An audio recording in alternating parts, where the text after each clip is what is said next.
books that went before it, the scriptures that went before it. And we thank Allah for our leadership in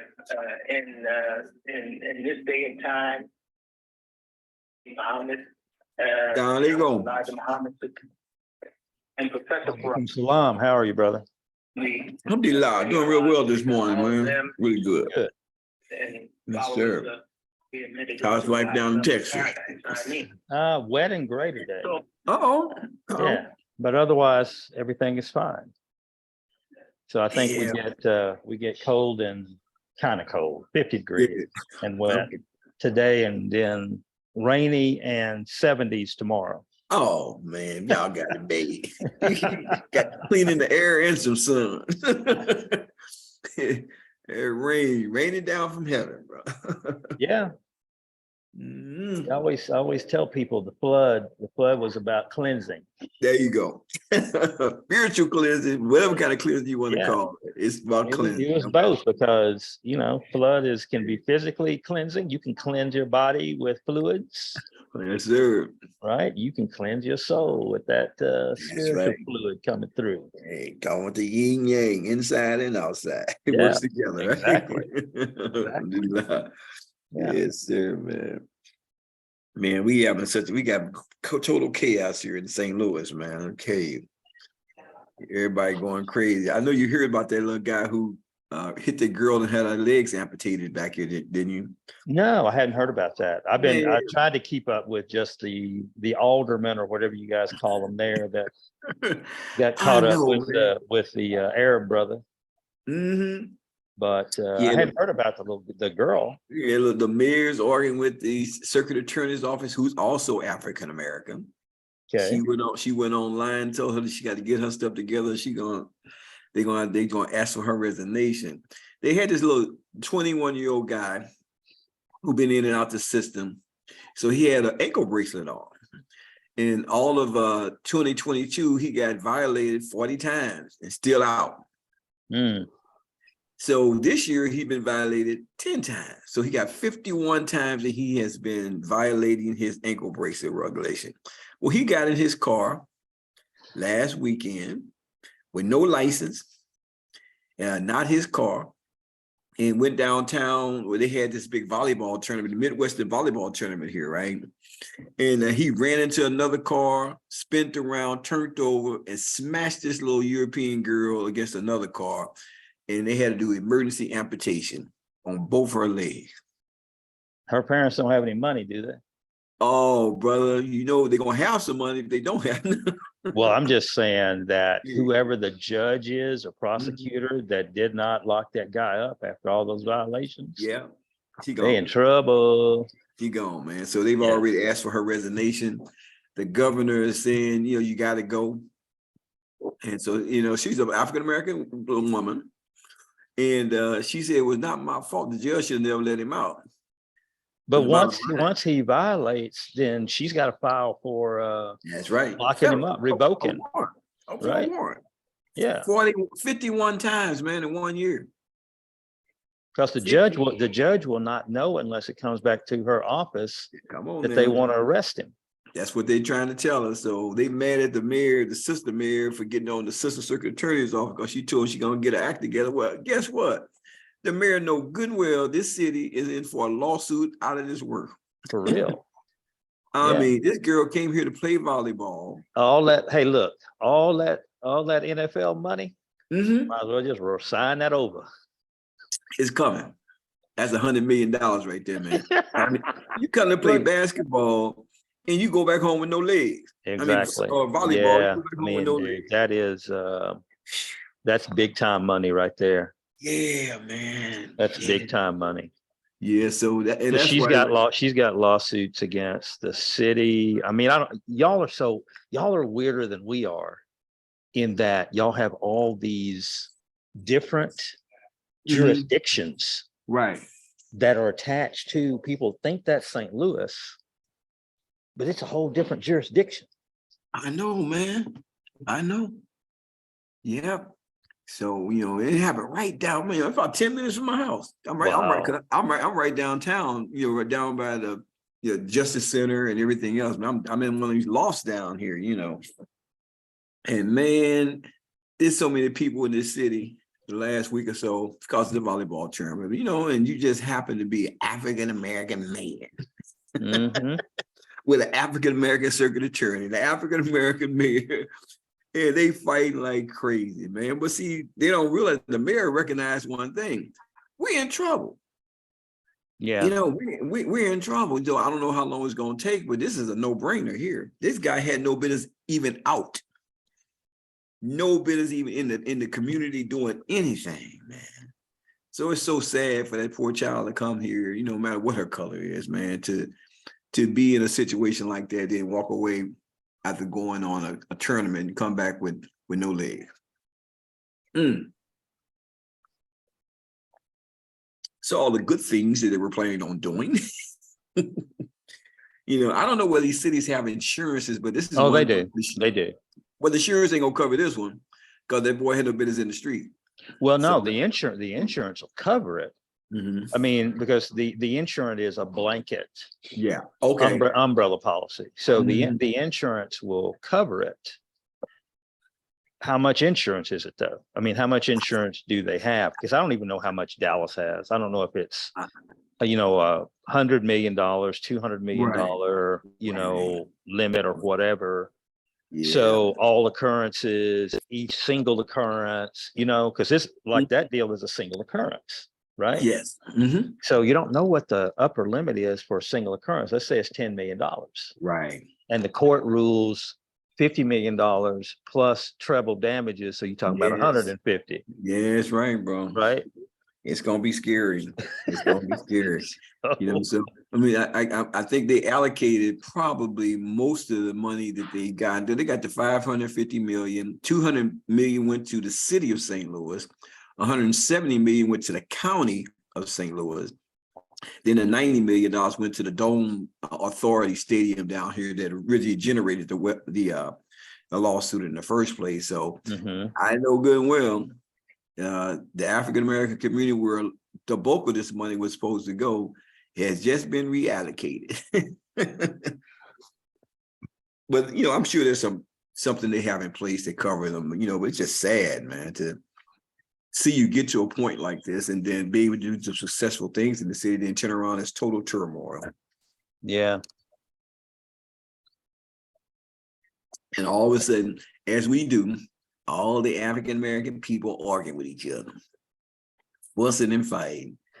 You know, then they got the governor of Missouri. They don't like her no way because she don't like she's been fighting the police the police authority here. And you know, when you mess with the police department, that union right there, this one you don't mess with. But so she got a bad taste in her mouth with the union of the police union here in St. Louis. They can't stand it because she busted a bunch of them telling lies.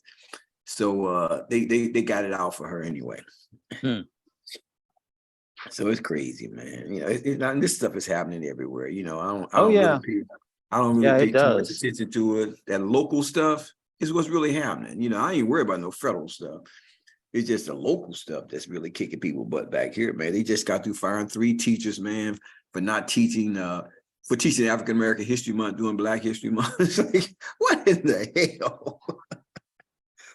You know, took 3 teachers' license from them. They teaching the credentials, man, because they're not teaching what the curriculum says teach. And she was teaching something outside of that, man, and they just jacked them up, bro.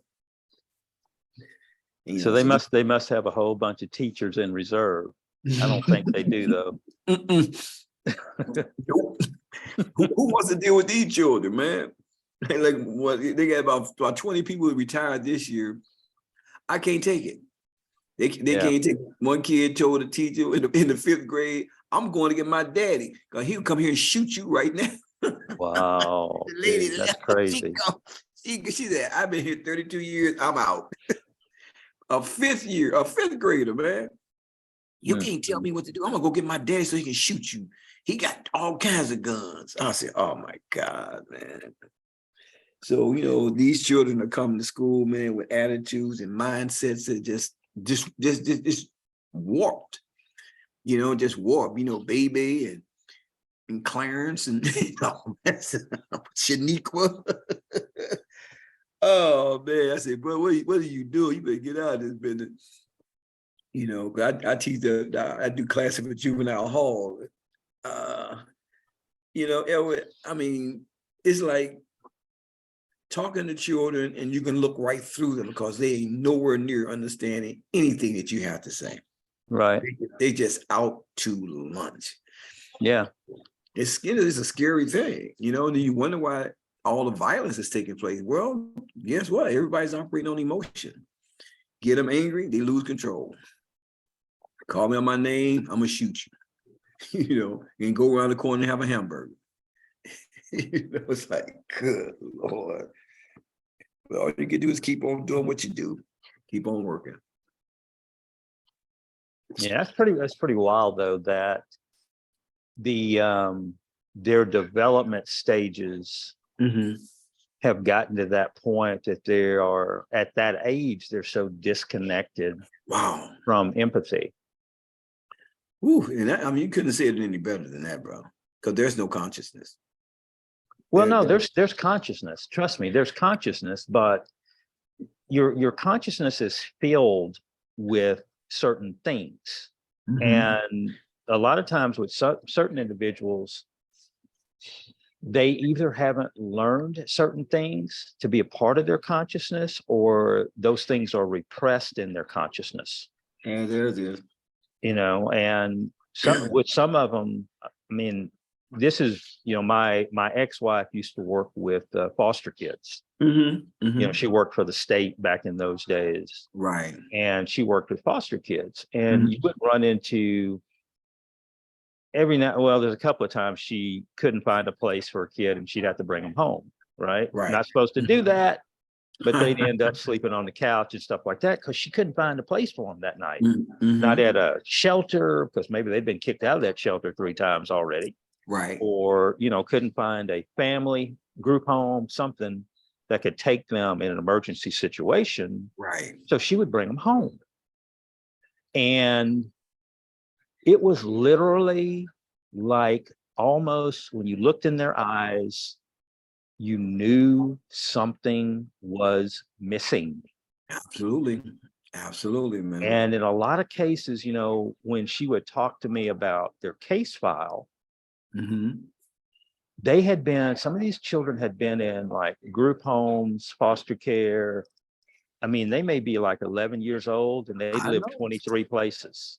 I work for the system in California. I know what you're talking about, man. And they had so many experiences that would break you. Yes. That their defense mechanism was for the human part of their consciousness regress back to the lizard. So they could go back to the lizard brain stage. Yes. And not feel anything. Right. It was all reaction. It was like hunger, eat, thirsty, drink. Instinct. Yeah, instinct. That's all it was, man. You know, I worked for like 6 years in Oakland, man. And we was one young lady, I'll never forget her, man, very, very intelligent. As she was graduating, she said, I had been in 62 homes from the time I've been 12 to the age of 17. And she was beautiful. Everywhere I went, someone raped me or took advantage of me sexually. And they kept telling people I had a mental condition, I had this, and they put me on drugs. She said, I just got to the point where I just shut up. And I shut down and I repressed myself because nobody believed me because I was a foster care child. Right. But, you know, the abuse that goes on mentally and physically in those homes, and just the fact that someone tell you you're not about anything or nobody loves you. I mean, we don't really, I think that we forgot what Imam Muhammad said about words make people. Man, you just like your daddy. Oh God, you know. And so this young lady came out, man, you would thought she was Oprah Winfrey, how intelligent she was, but she was really had some serious problems that she was trying to hide from. So she just kept reading. She spoke. And when she shut up, she went into this state, you thought she was in a state of depression. But as long as she was talking, she was okay. So that adverse childhood experience, man, really had an effect on this poor child, man. You know, what you're saying now, you just look right through them. Oh yeah. And it's like, What are you talking about? You know, what you looking at me for? Well, I ain't not even looking at you. You know what I'm saying? It's like, I ain't looking at you, man. But yeah, it's a scary thing with our young people. And at some point in time, we're gonna have to address it. And it's gonna have to be in the community. It's not gonna happen in the schools. You can forget that. Yeah, schools are already overburdened with what they're Yeah. trying to do as far as teaching basic subjects and stuff like Yeah. that. We cannot, I said it a long time ago, our schools cannot be parents Right. to our children. That's true. That is That's not fact. their role. That's true. They can be somewhat role models in the way they carry themselves, the way they react to different stimuli and stuff Mhm. like that, you know, Yes. communicate, you know, they can keep those things high, but the parenting part of it, that's a whole different thing, Mm. you know. There's Telling just you. there's so many components to parenting that somebody who has you for an hour in math class, and then you go to a chemistry class and you go to an English class, they got you for an hour. It's Yeah. just, even if they sit with you at lunch and talk to you, it's just not the same. It's not, and I guess you go back to what the prophet said, peace be upon. What should we do? Build community life. Right. You know, the thing about building community life is intense. Very intense. Parenting, community. I mean, you got, block unit, where you stay, who's this and who's that. My daddy in jail, my mom on the corner, she's on drugs. I mean, my God, what these children have to go through, you don't try to second guess. You know what's wrong with them. Yeah.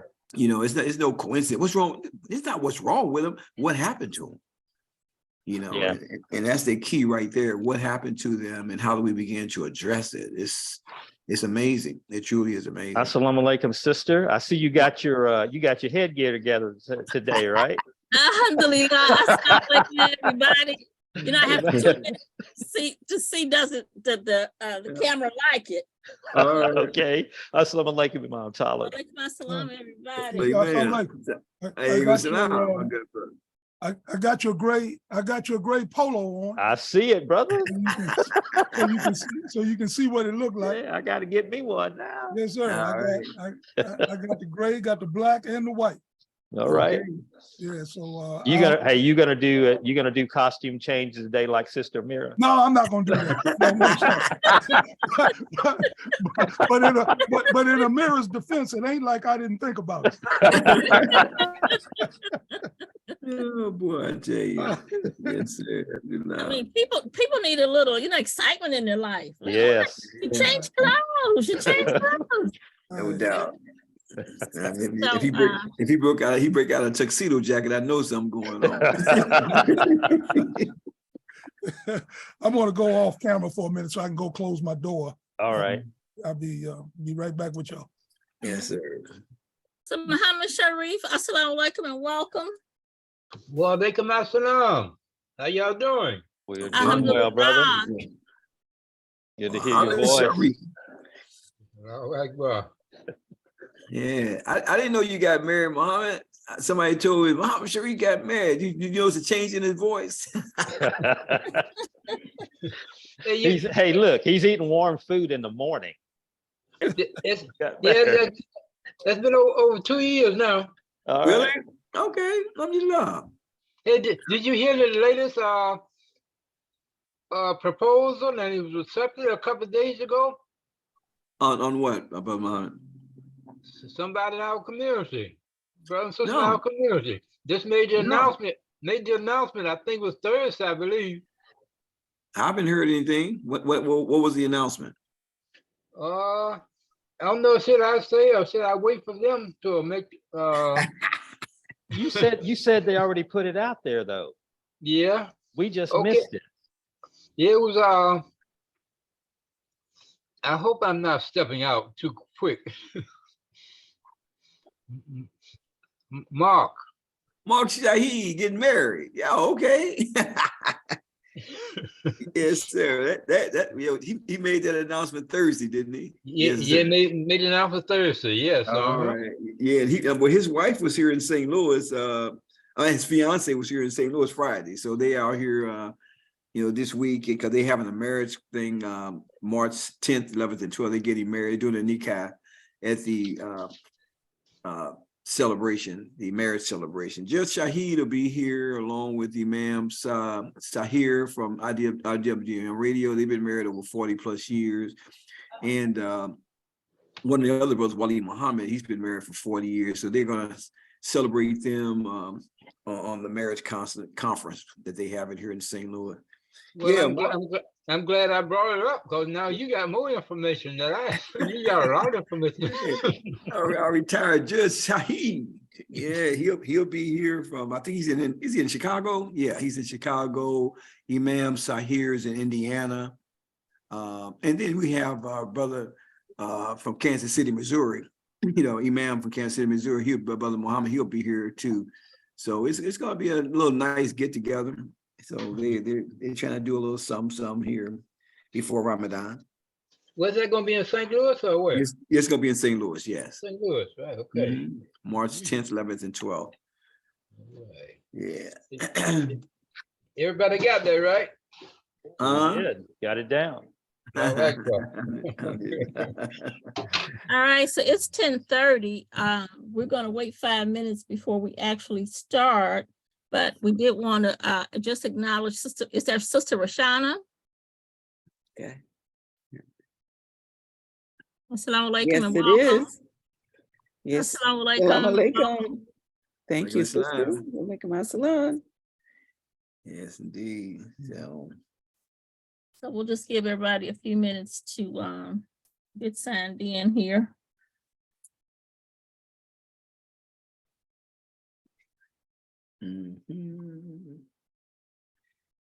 How's the weather down there in Georgia? A rainy night in Georgia. It's summertime. Did you see when Fantasia sang "Summertime" and she became the star? No. It's years ago. She Oh, sang okay. "Summertime." She was on, what was it? American Idol, one of the shows, and No, I so haven't heard and she got down to the running, and then she sang "Summertime." It was all over. So that's what it's like here. It's summertime. Okay. Yeah. You know, beautiful weather. My daffodils are up. Okay. And so it's beautiful weather. You know, a couple of days ago it was in the I think it was 81. Wow. And so yesterday it was in the high 70s. Beautiful Yeah. weather. I guess I look 39. It don't even compare. Oh, no, you don't want to talk. You don't want to be. Did anyone you guys get this link that came from Brother Muhammad down in Georgia about Saudi Arabia moving the Kaaba? Ooh, haven't seen that. Don't put a whole lot of stock in it. I know. I don't, bro. I really don't. So I know they changed the age limit where you have they won't allow anyone over 65 to make Hajj now. But to move the Kaaba, boy, you really they talking about moving to Medina. I haven't heard it actually. It was supposedly this guy was on a news broadcast on one of the Islamic stations over there, and he was talking about that. So it was, I don't, a lot of times I don't pay no attention to anything like that when it comes out, because there's always somebody putting something together to cause confusion. It could have been a Russian bot. It could have been anything. We don't know. We don't know. Yeah, the idea of that, because the Kaaba is the Kaaba because of where it's at and how long it's been there. Yeah, it's extreme. It was an extreme concept, and the way they broke it down was just so extreme. So I just said, well, we'll see. Well, Allah knows the best. That's right. That's exactly right. So It's I'm extreme. It's extreme to bar people at certain ages to come for the Hajj as well. That's extreme. That's extreme. Yeah, I mean, because people, when you have someone who's making less than $10,000 in a year or 2 or 3 years, it takes a lifetime for them to save up money to come to Hajj. So, and then many people think that they're going to go to paradise if they die on Hajj. There may have been a reason that inspired them, too many people coming there and dying, but they sure did. They stopped the age of 65. I was reading it and talking to one of my clients because she was saying Hajj was one of her goals. And so I went to the website, the State Department's website, just to verify what I had been told. And yeah, the age 18 to 65. Not under 18, not over 65, according to the State Department. Mom, you can always get those fake IDs. Well, That's an arbitrary ruling that can change. I mean, the present leadership of Saudi Arabia leaves a lot to be desired, Yes. you know, so you never know what's going to happen in over the next 5-year period of time. Because That's right. that young man who's running their day-to-day operations, I'm really concerned about where his head is at. Well, you know where his head at. Well, we just know don't where we just don't speak it out loud. That's all. yeah, you want to keep your head, you don't want to be like Hey, the it's either The journalists. yes or no, Yes. you're crazy or you're not. You know, it's kind of obvious when there's no in between. We can Right. make a determination real easy, but when you open your mouth up. You know? They say be quiet, people won't know. Yeah, there you go. Well, he's All boisterous. righty.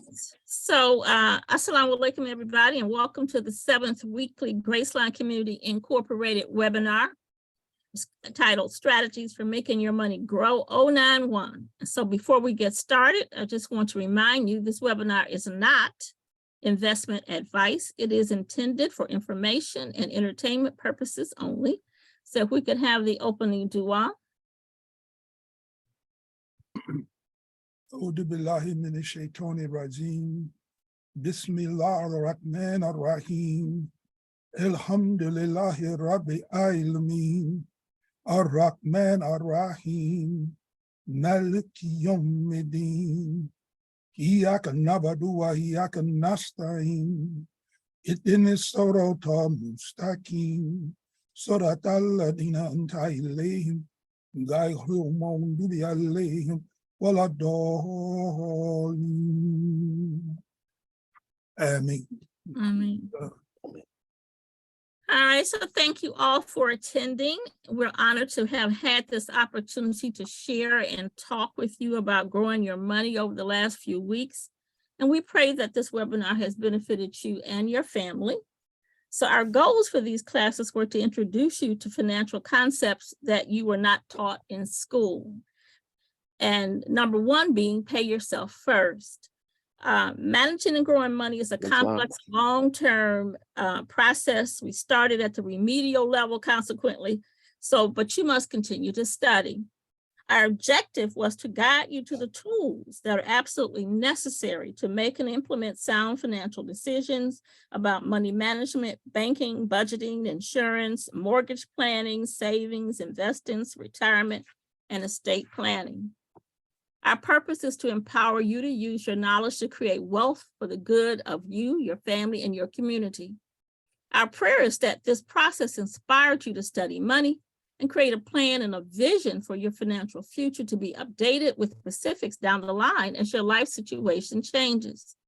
We have introduced you to an expert in the world of halal investing and pray that once you become 1, debt-free, 2, grow your savings, and 3, establish an emergency fund, you will then feel comfortable enough to begin investing. Your homework is to continue to study and learn about personal finance, money management. Read something every day, just 5 minutes on money. Study and learn the habits of frugal millionaires and billionaires. And we ask you to go forth and succeed.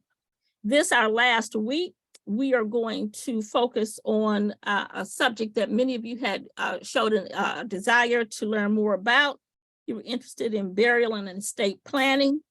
So this last class will be on wills and trust. Our presenter will be Imam Talib Ukta from Washington, D.C. So I'm gonna just give you a little bit about Imam Talib. So I have to put my glasses on for this. No, that's all right. Let me do my own intro. All righty, you got it. Thank you. Bismillah ar-Rahman ar-Rahim. That is with God's name, the merciful benefactor, the merciful redeemer. Yusuf Ali translates in Quran, to everyone we have appointed shares and heirs to property left by parents and relatives. Also to those whom your right hand was pledged, give their due portion.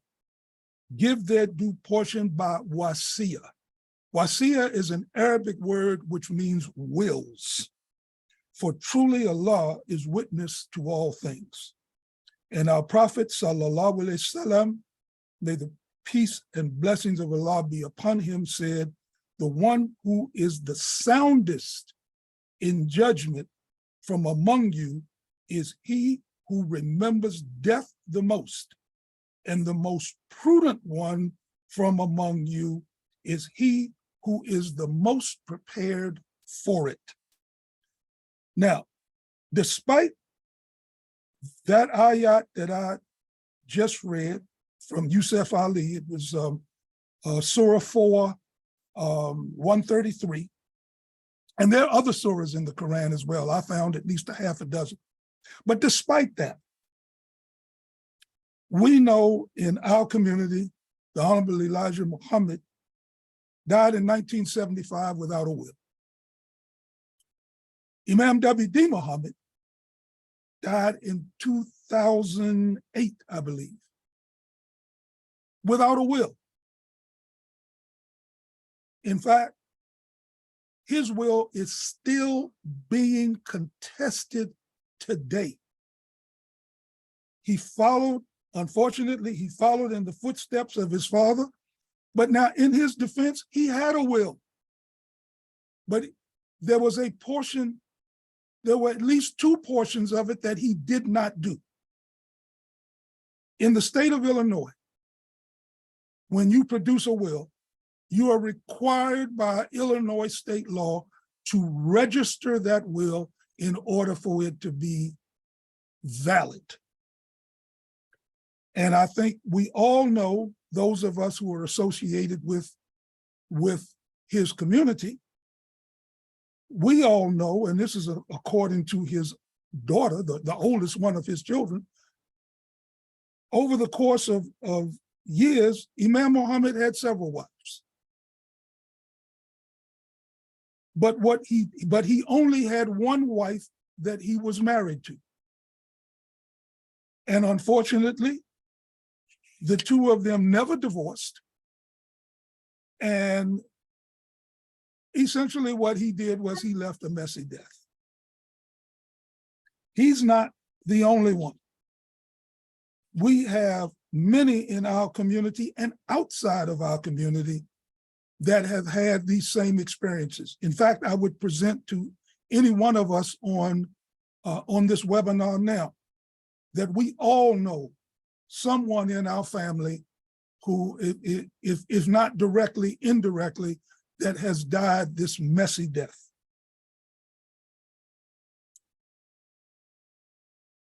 The most notable one that I want to bring to our attention, and there are many, we've all heard, your Malcolm X died without a will. The Reverend Dr. Martin Luther King had no will. In fact, his two children are still fighting over his estate from 1968 because he had no will.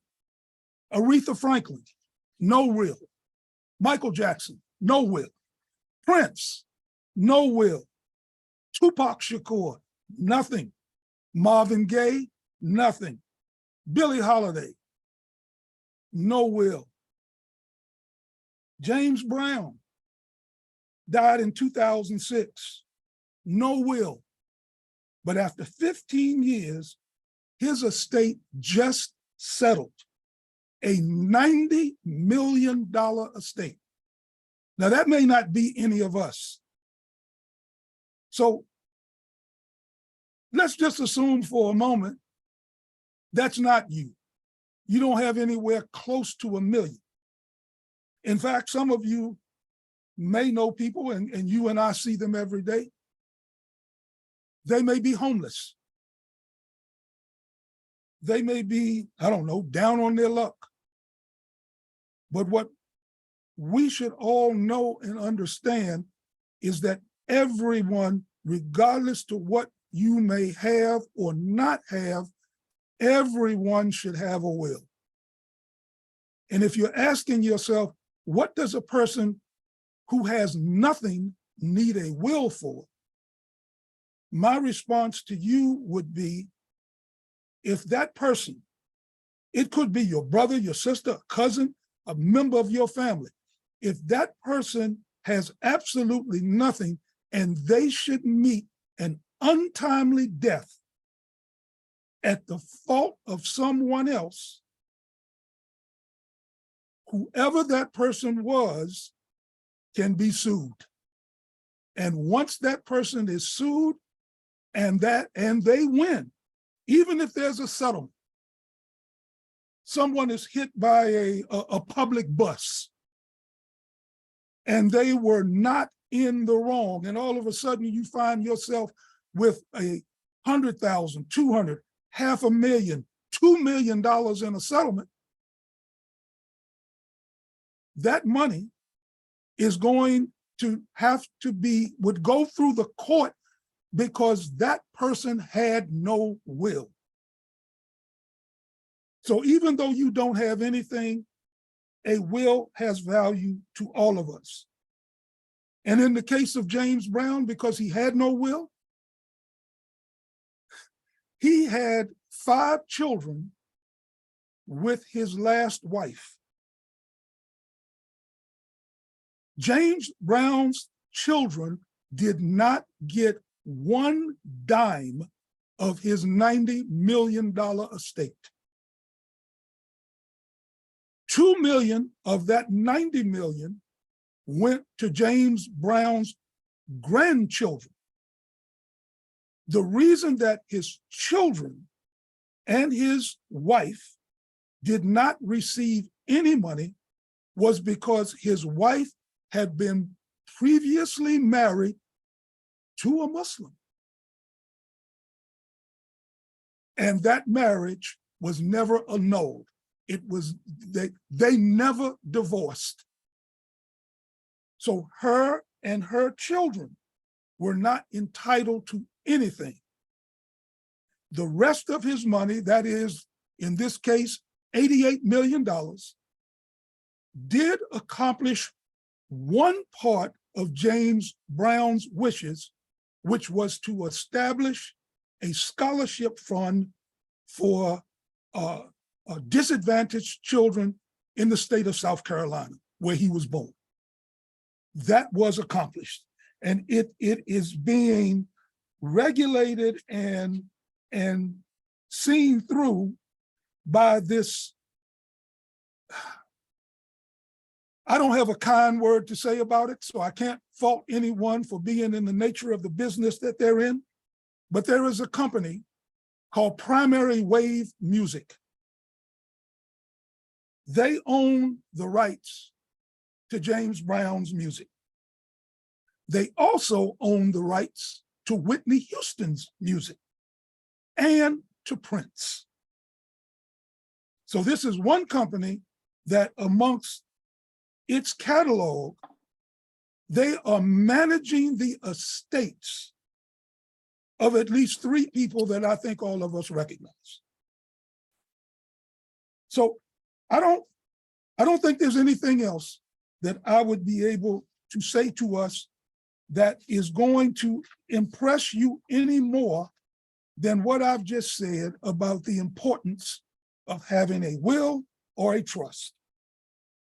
And if that doesn't move you at this point, then let me give you some statistics. 68% of the people in America die without a will. 74% of people in America die without funeral arrangements. And 7 out of every 10 people in this country have bank accounts in their name only. So as we're going through this process, I want to deal with those 3 things: the 68% who die without a will, the 74% who die without funeral arrangements, and the 7 out of 10 people who have sole bank accounts. So let me start with the last one first, the bank account, because that's kind of the easiest one for us to deal with. It's easy because when we get down to wills and trusts, you got to start thinking about heirs and what your last wishes are. And, listen, as I said to us before, the two things that we don't talk about is money, and we don't talk about death. We don't talk about money because it's no one else's business but mine what money I have or don't have. We don't talk about death because as a people, we have sort of drawn into this thinking that if you talk about it, you're going to become a self-fulfilling prophecy. That somehow you're going to put the heebie-jeebies on yourself. If you start not only just talking about it, but thinking about it. I've talked to families, and I'm sure in fact, you might be one of them. When death is brought up, you don't want to talk about it. No, I don't want to talk about that. Let's talk about something. You all go ahead and talk about that. I'm going in the kitchen and fix myself something to eat. That's going to be a problem. But before we get there, I want to start with the banking account. That percentage of us, that 7 out of 10 people who are sole signers on their bank account. So first you need to start, I'm just going to assume that we all have a checking or a savings account. If that account is in your name only, upon your death, in fact, even upon your illness, where you are not able to get to the bank in order to be able to conduct your business, you are going to have some issues. If that account is in your name only, you're the only person that has access. Now, having presented you with a problem, let me present you with a solution. Every bank and credit union, if you request it, has what is known as a pay on death form. This is a simple form that you can fill out, sign it. You fill this form out with the person's name and identification as to who you want to be able to access your bank account when you die. Not while you're alive, when you die. Because in most cases, you are the only signer on an account for either one or two reasons. The first one being, you don't trust anyone. And I've talked to people where that trust extends to their spouse. They don't trust their husband or their wife to be on it. Oh no, I'm going to have my separate account. I had a separate account when I married you, and now that I'm married to you, no, I'm not interested in mingling my money with yours. You keep your account, I'm going to keep my account. And that's not just a sister saying that to a husband, that's also a husband saying that to his new wife. That's a problem. That is going to be a problem when one of you dies, because there'll be no access to that account. But with this pay on death, you can say to the bank, if this person, whoever that person is that you name, it could be a friend. It doesn't have to be a family member. Whoever this person is, all they need to do is to come into the bank, present the bank with their identification and a death certificate,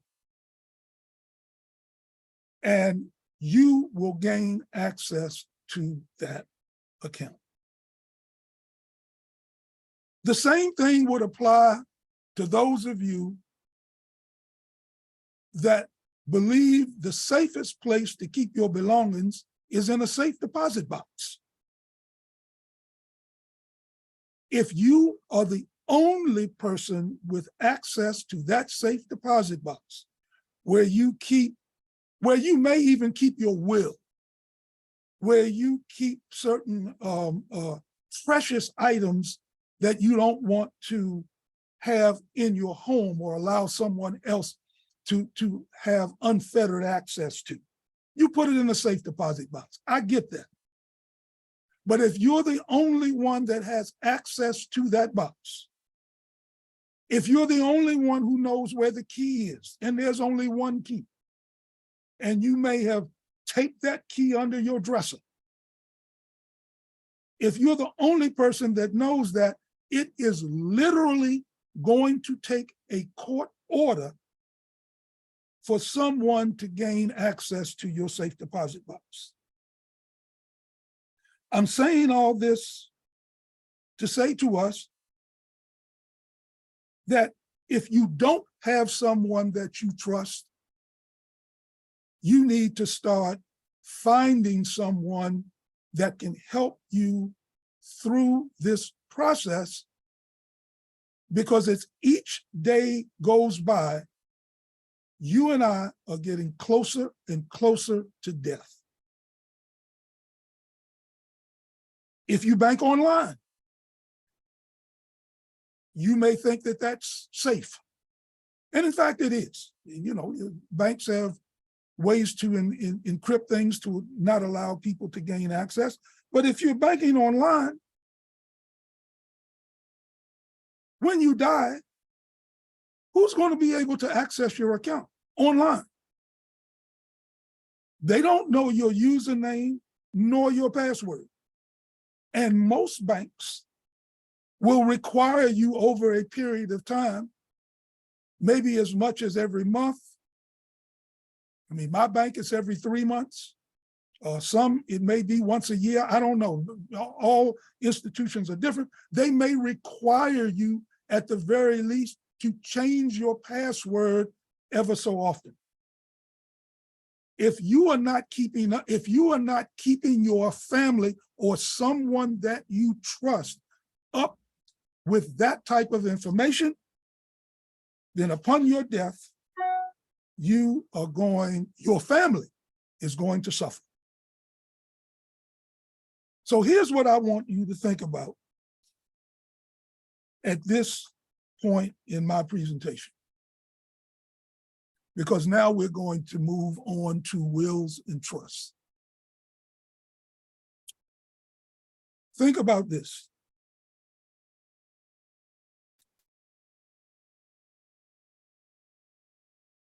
If you died today, this evening, you do not wake up tomorrow morning. I want you to imagine what your life would look like. I know you know what the afterlife is going to look like, and I can give you some hints about that in another conversation. But think about those that you're leaving behind.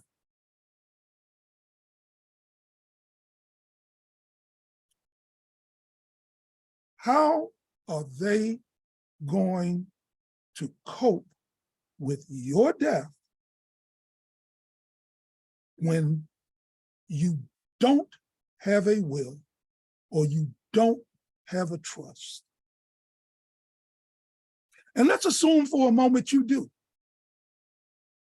You've got a will. You've had a will for the last 5, 10, 15 years. Who knows where that will is? Is it the original will? Has your will been, does your state require you to register that will? As in the case of Imam W.D. Muhammad. He had a will, but his will was not, in legal terms, what they call perfected, because he did not file that will with the state. And every state is different. Some states have what they call a self-proving will.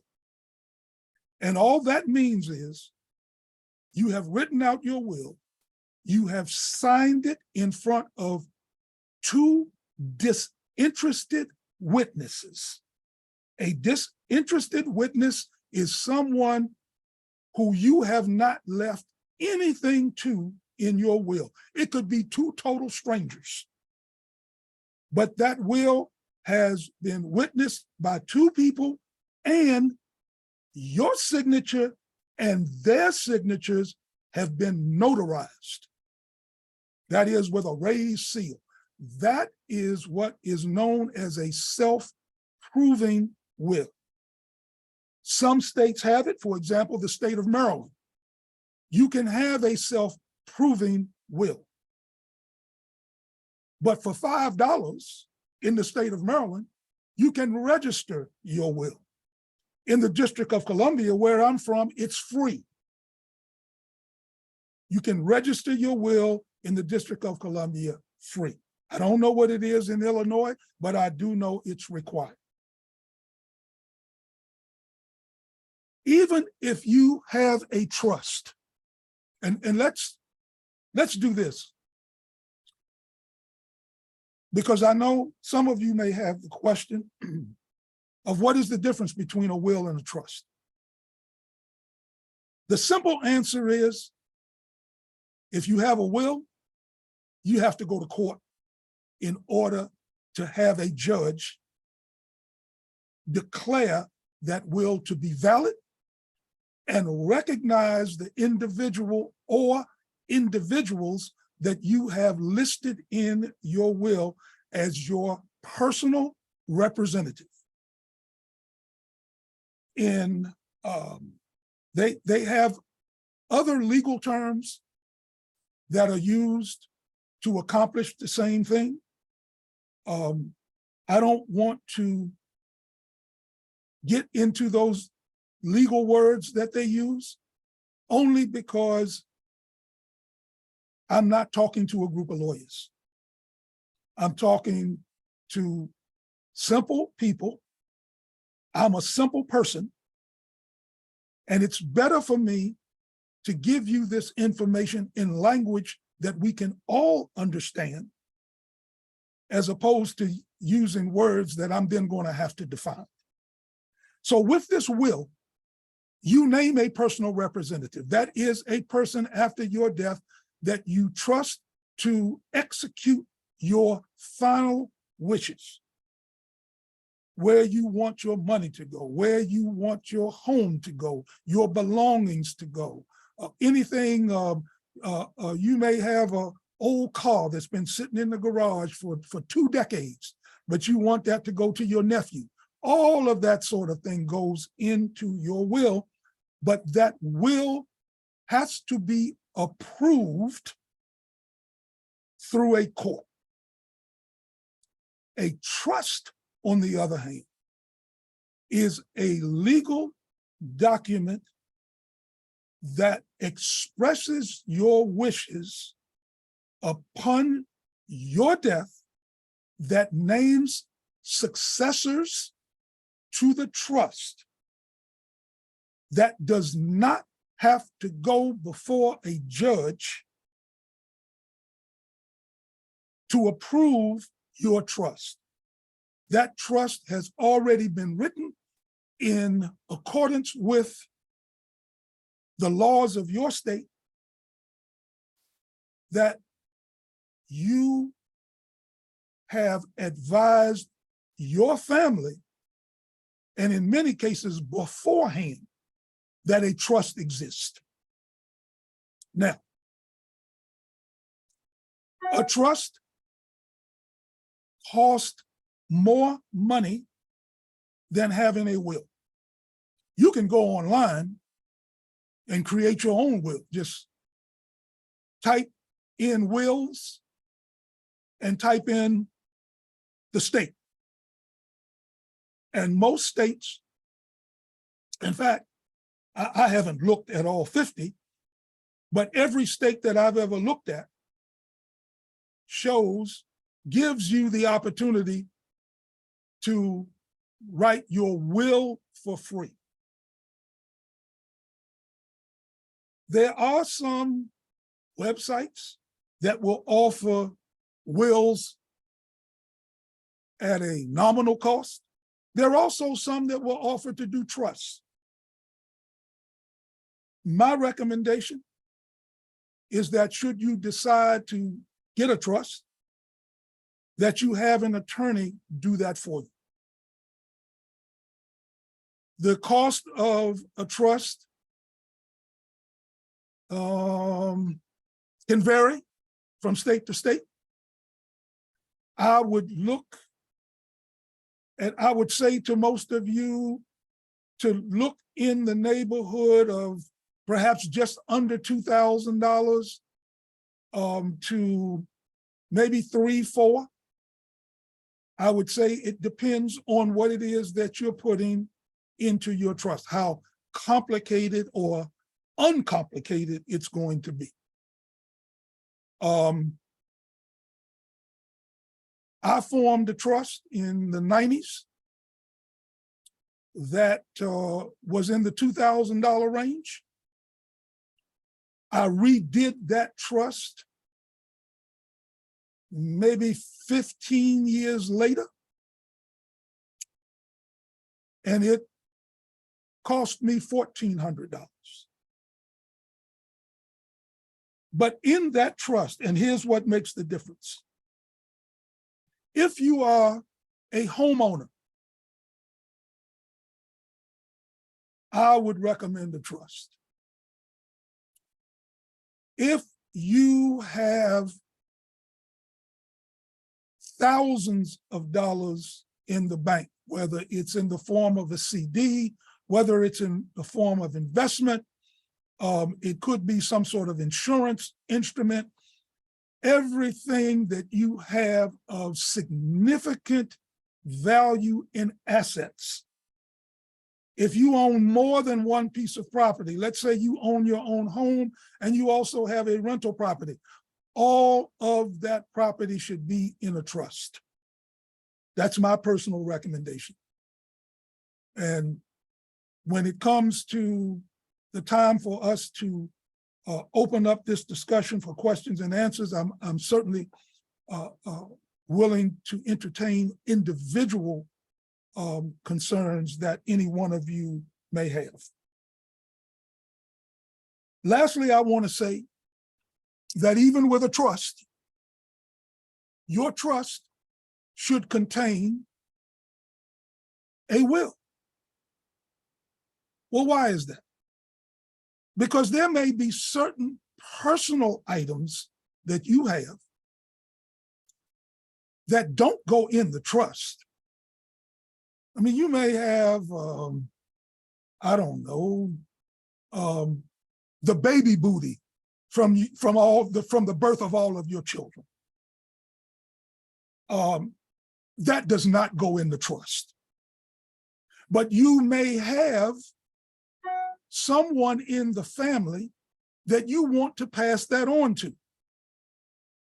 That's where your trust would have what is known as a pour-over will. Now, pour-over is just a term that is used to describe, and it's only used in the form of a trust. So when we're talking about wills, the terminology of a pour-over will only comes up should you have a trust. Both your trust and your will can express both your funeral and your burial arrangements. That's going to be absolutely necessary. You are going to know, we, not just you, like as if I don't need this, you and I are going to need to be able to express to our families in writing what our funeral and burial arrangements are going to be. What is it that we desire?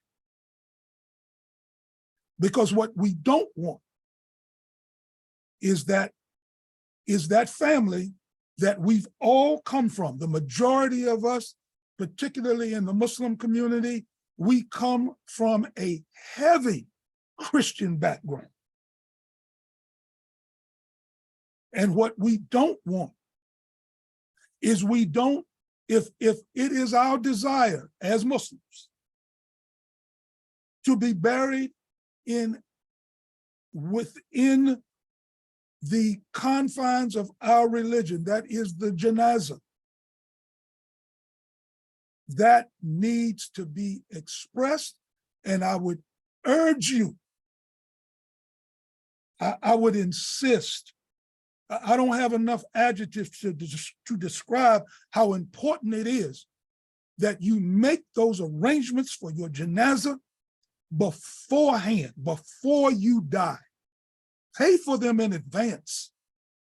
Because if you don't, and you leave it up to your family, even if you think it's a Muslim family that you're from, don't be so sure that they're going to have the money to be able to bury you as a Muslim when the funeral home says, well, you know, for $2,000, we can cremate them.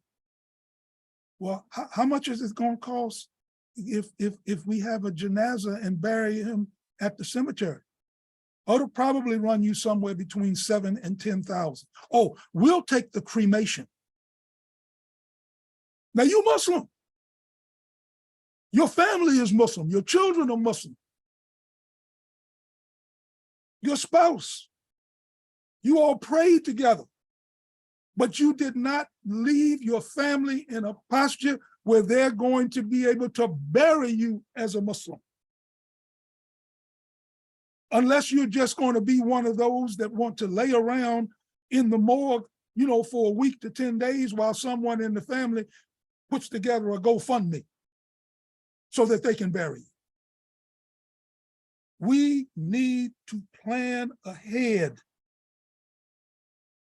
There's no reason for us not to plan for our deaths. It's all a part of life. You know it's coming. You know that it's coming. So there should not be a delay, because it could be tomorrow. So we need to get on these things as quick as we can. There are those of us, you know, who are willing to extend ourselves and to be able to help. That's why we're having these webinars. And if you all want to see us do more webinars like this, please let us know, because we are here for you. There is also something that we need to talk about. And I'm still on wills and trust. Real quickly, I want to say to those of us who already have our wills, please review your will today and make sure that it's updated.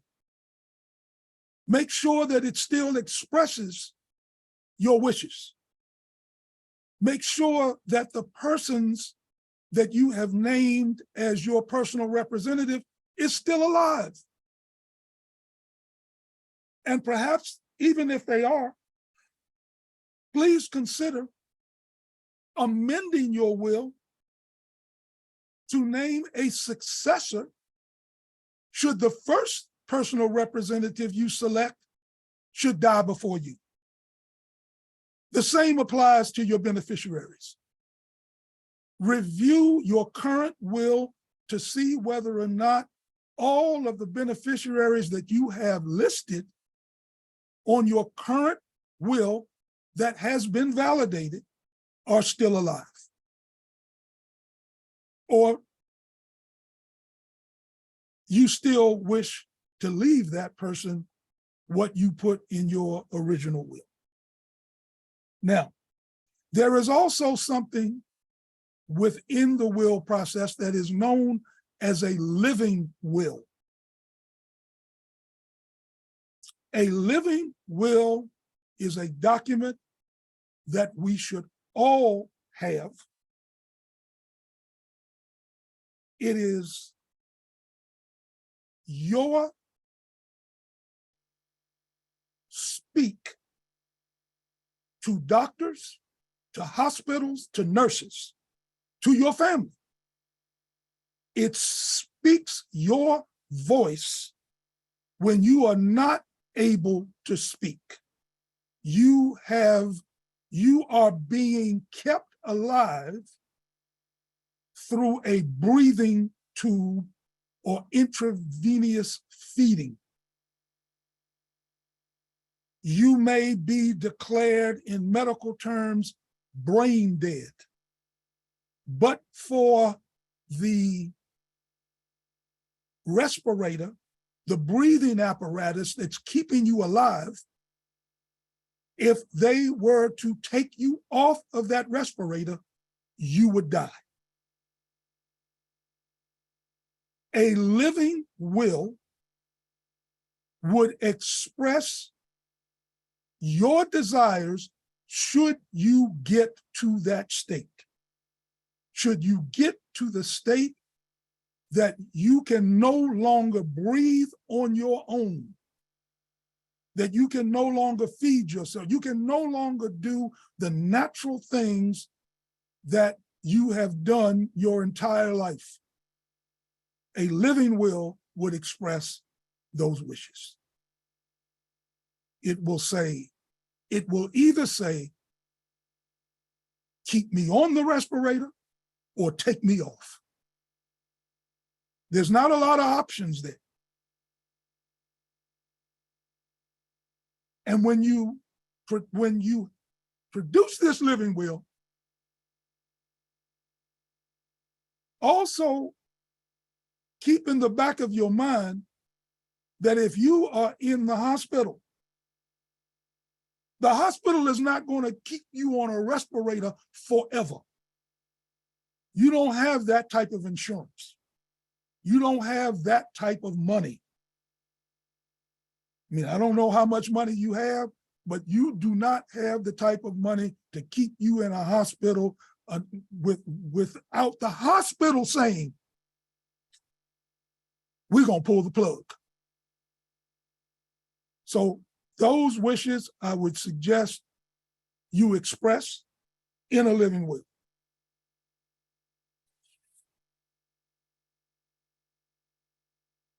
Some other things that we need to talk about. And I'm going to do this, I'm going to run through this real quick because I'm realizing now that as I'm speaking to you all,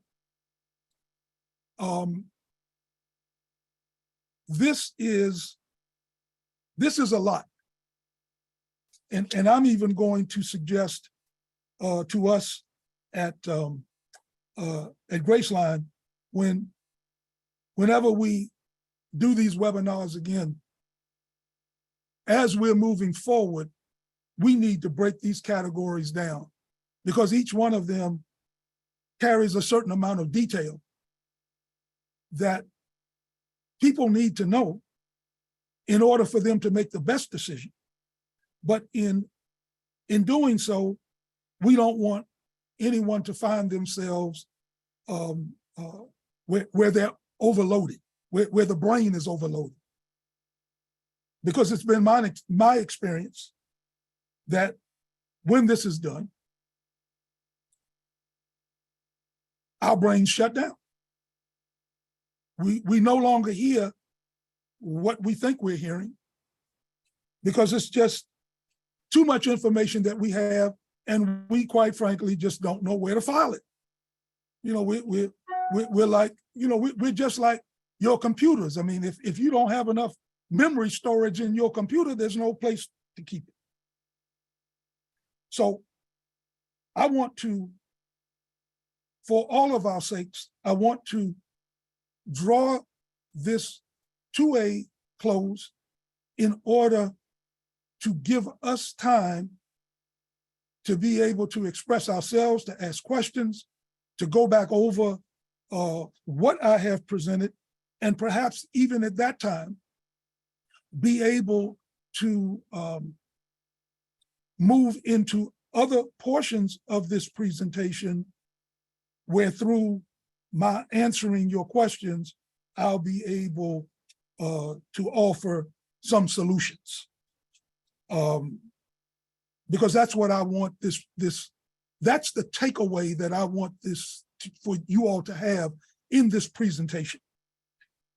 That yes, I've presented problems, but I also hope that I've presented solutions.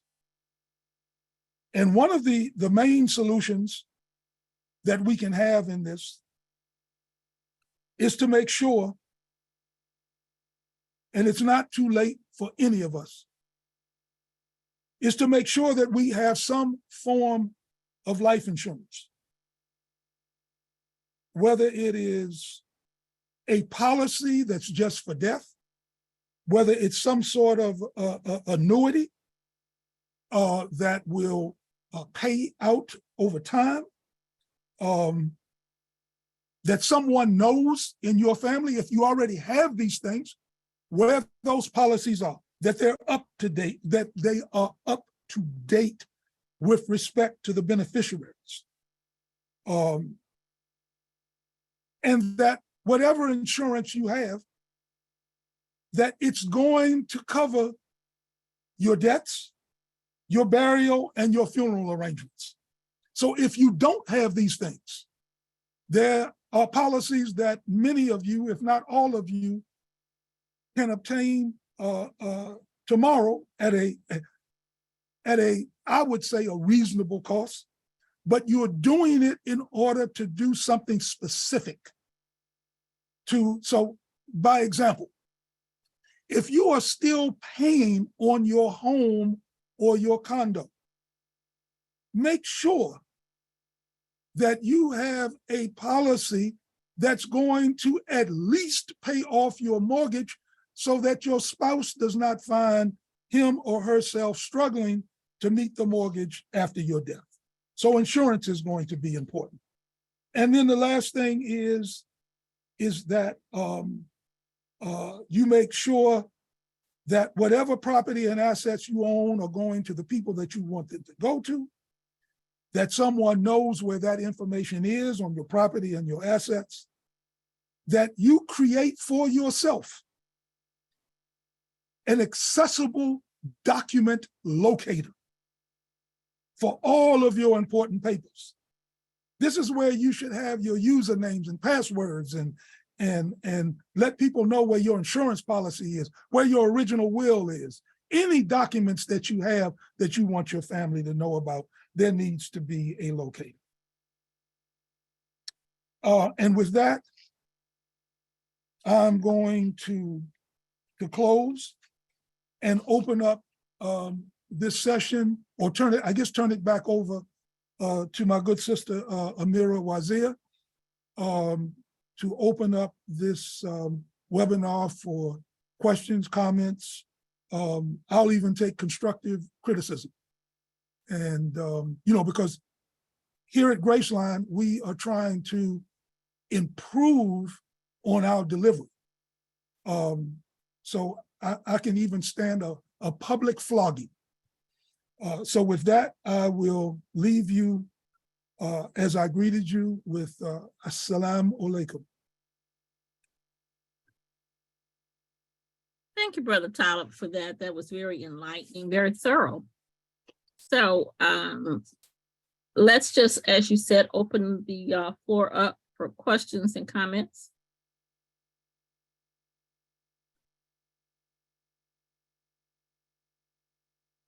Many of you had expressed, when we asked you about, what your reasons for attending the class, many of you had expressed, interest in final arrangements.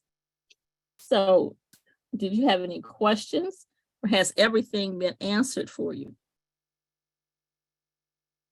Let me say this, can I speak?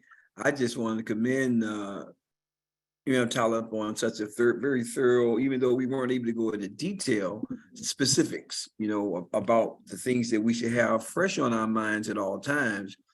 As we have families, if we are in situations and circumstances that we find ourselves unprepared, as he laid out so eloquently, it's just so important that we take in consideration that what they call the dime theory in the insurance industry, whether you talk about death, investments, mortgage, and expenses.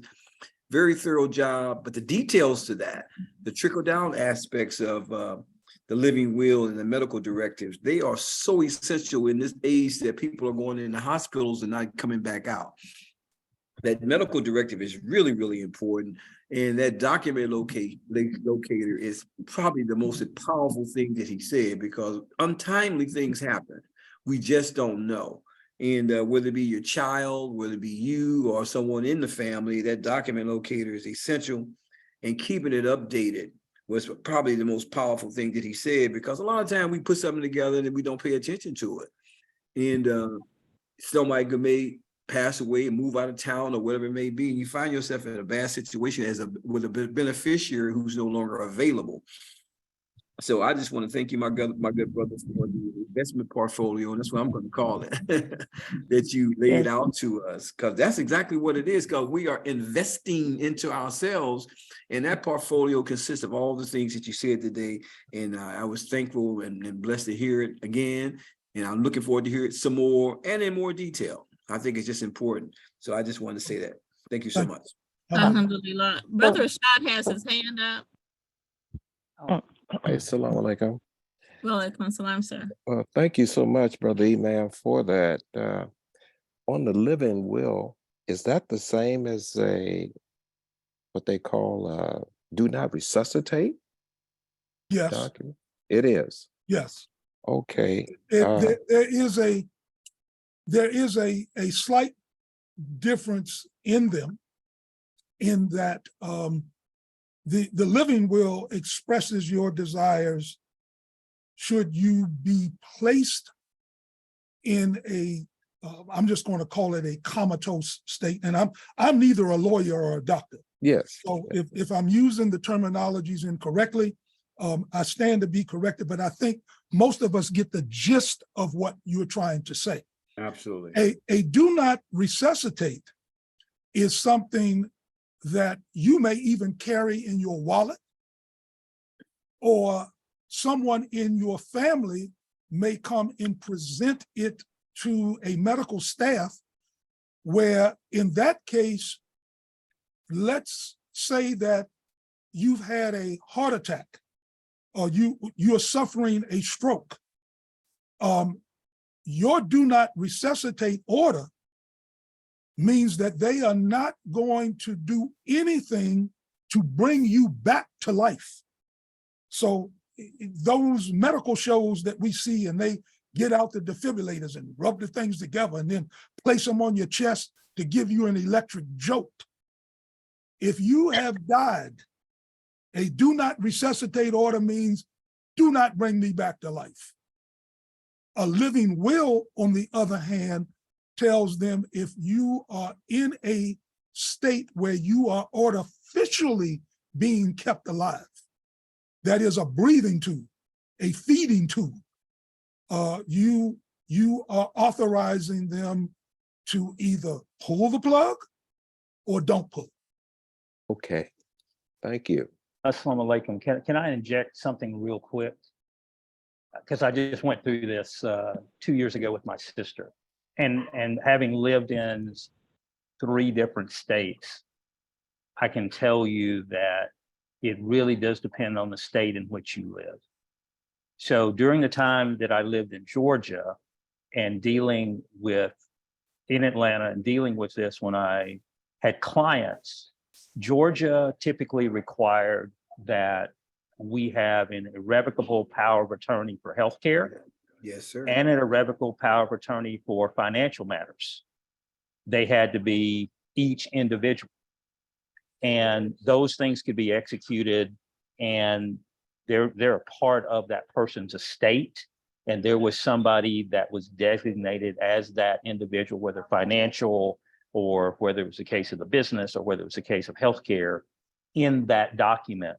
And until that was changed, that person had that power until that person was gone, had exited this earth, right? And had all the powers that gave them.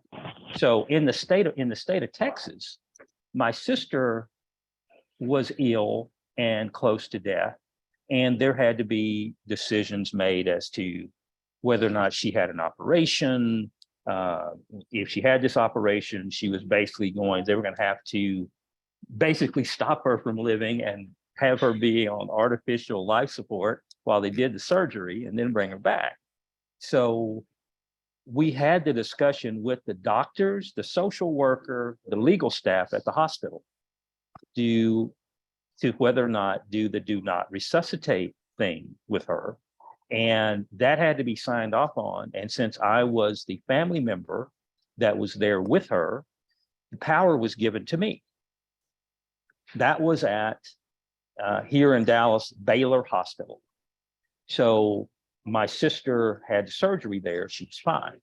6 months later, she gets an infection and she is placed in another hospital. And the same issue comes up. And I said, we signed a do not resuscitate and we did all this medical power of attorney stuff at Baylor. And they said, that doesn't float over here. Those are incidences. So when you were done with Baylor, that was all done. You have to go through the exact same thing here. Consult an attorney, it's exactly true. That's the state of Texas. So when you're thinking about those things, make sure that you check for local laws. Basically, I'm saying state laws of where you live, because there probably are some unique differences state to state. And I'm not 100% sure that in a living will that you have the ability to secure all of that, because living wills are not irrevocable. In other words, living wills can be challenged, especially in some acute cases like healthcare. And I'll be quiet now.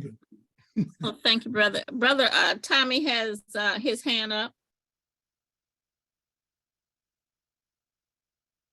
Excuse me for using the term brother, but. No problem. No. I am good and I appreciate it. And it's good to be back. Again, the information was very timely and universal. And I appreciate that. I've unfortunately not been able to join the last couple of weekends because I've been out of town at a conference. So first question, which is probably the simplest, is there a way to go back and view some of the sessions that I may have missed?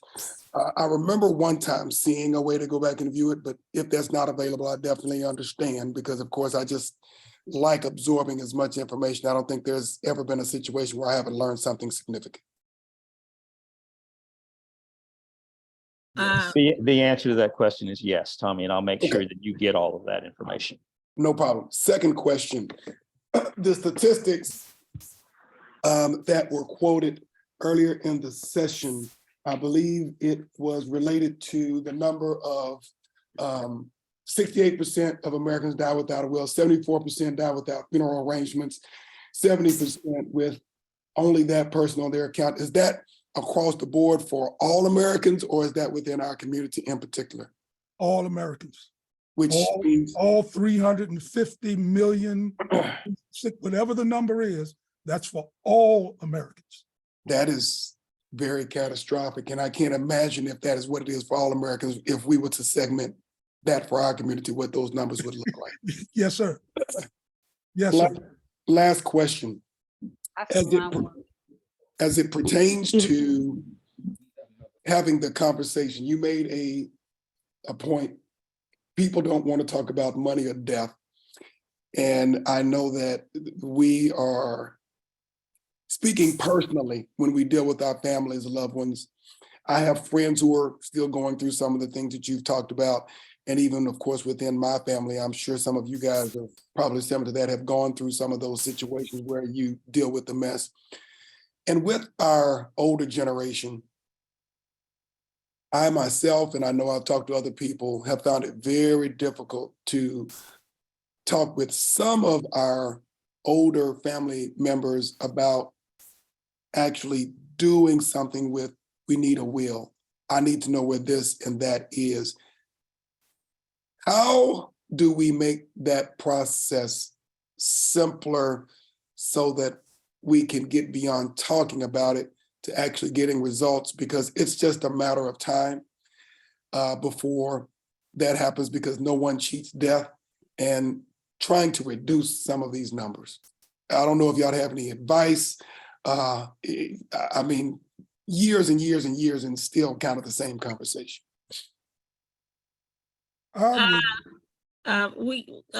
Let's answer his question. Just hope we see your hand up. So, but let's see if we can get an answer for Tommy. And last year when my daughter passed, we begged her before she passed.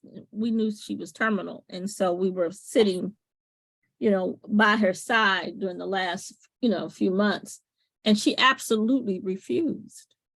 We asked her point blank, and she told us what color casket she wanted, and et cetera, and what dress and her robes and whatever, but she just absolutely refused to write a will. And so we couldn't figure out why until after she passed.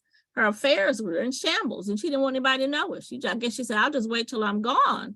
And then y'all can figure out what's going on. So I talked to her son yesterday. She passed in June. And I was so, okay, so what did you all decide to do? I left town after she passed. I left town, came home. So and I haven't broached the subject since. I didn't want to get into it. He said, we just still, the house is boarded up, and we go and pick up the mail. And I mean, it's a mess. The three of them have quit speaking. In fact, all the children, my grandchildren, have quit speaking to me and my daughter. So it's just sometimes you can do something and sometimes you can't.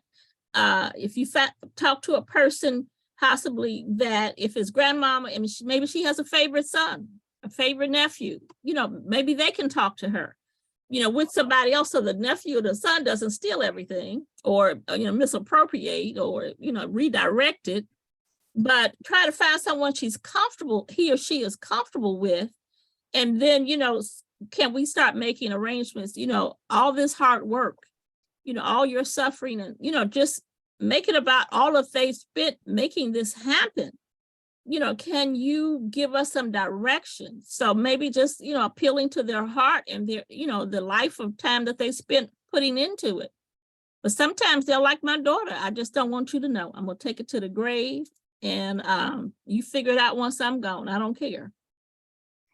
I got you. Because I mean, I've been fortunate thus far, but we've definitely, and I think everybody's families had situations like this. You just want to try to mitigate risk. And when we look at the transfer of wealth, you prefer to have it transferred within your family, not from your family to other cultures of people, including the courts and the government. Absolutely. And so if you can mitigate that risk, you want to do it. And talking to friends and other folks, you want to try to mitigate that risk. I mean, given what has been taken from us culturally from other groups of people, we want to try to keep as much of that wealth in our community as we possibly can. So absolutely. So, but I think by, in fact, bringing it up, sometimes it doesn't happen because nobody brought it up. Everybody was afraid to say something.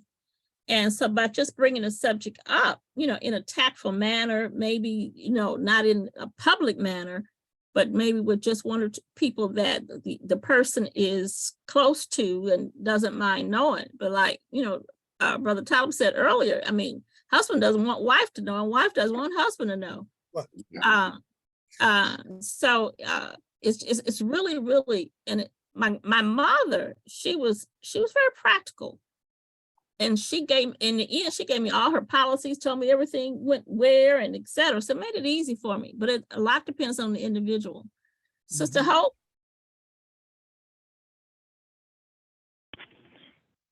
Salam alaikum. Walaikum assalam. How are you? Oh, pretty good. Busy Black History, last of the Black History Month. Busy weekend. Brother Talib, I wanted to ask, or Imam Talib, I wanted to ask, it's two questions. One is, if you have many siblings or you have a lot of children, what is the best way to, have you found a way to lessen the sibling rivalry or the infighting that we have after someone passes, or if someone actually has a favorite, giving one person more than another, or I see so much of our property, as we were talking about, so much of our property that I guess you call it the silent generation obtained has been destroyed, or it's been because people are fighting. They'd rather give up property or land than have another brother or sister have it, which is so wrong. There's so much infighting when someone passes away. And then also to that, I've seen situations where an elderly person, like my 85-year-old grandfather, left everything, and he had property and a lot of vehicles, left everything to my 82-year-old grandmother, his wife. But 2 years later, she got Alzheimer's. So it ended up being almost like a situation where there wasn't a will because she couldn't make decisions. So I guess the actual question is, can you have a tier where it says if this person is not, cognizant or can't make decisions, then it could go to the children? Can you have a tiered will where if there's if there's one situation, then you go to the next level of people? Because I was trying to see how you prevent a lot of the fighting that we have when people pass. When people do have a will, we still have all this infighting. And then my second question is, what do you recommend for someone who does not want to have a will? My 82-year-old father does not, he has an old will. He doesn't want to update his will because he says that he doesn't care about giving property and giving anything to his children because, or people, because he says Black people have messed him over so much his life. People borrowing money from him and not paying it back, and people doing him wrong. He said he don't owe anybody anything, so he don't really care. And then when you bring it up, he makes it seem like, we're waiting on him to die, or we're thinking about him dying. He doesn't care about bequest, and it's very unusual. But he really doesn't care because he's saying, I gave y'all enough when y'all are alive. Whatever happens to the house, but now I'm trying to convince him you'd rather, would you rather go to the white man than to go to your children? Even if you think, everybody's taking advantage of you in life, would you rather go to the white man? But, when you bring it up, he makes it seem like, oh, you think I'm getting ready to die? So. Mm-hmm. Listen, I'm hearing all of you. I'm hearing you, Hope. I'm hearing Tommy. I'm hearing Amira. We all have these same stories, and there's some of them. I could tell you all of them that will, if it doesn't make you cry, tears will well up in your eyes. I know that this is difficult. Because remember, the first thing that I said to us is that the two things that we don't talk about is money and death. And even when my presentation was over, nobody had any questions right away. Nobody wanted to be the first one to step up and talk about death. It's that taboo. And to hear these stories that you all are telling now, the short answer is no. I don't have a way. There's no magic bullet here. There's nothing I believe that any one of us can do or say to change the behavior of our own family members, much less people that we don't know. But I do believe that what we are presenting here at Graceline is a start.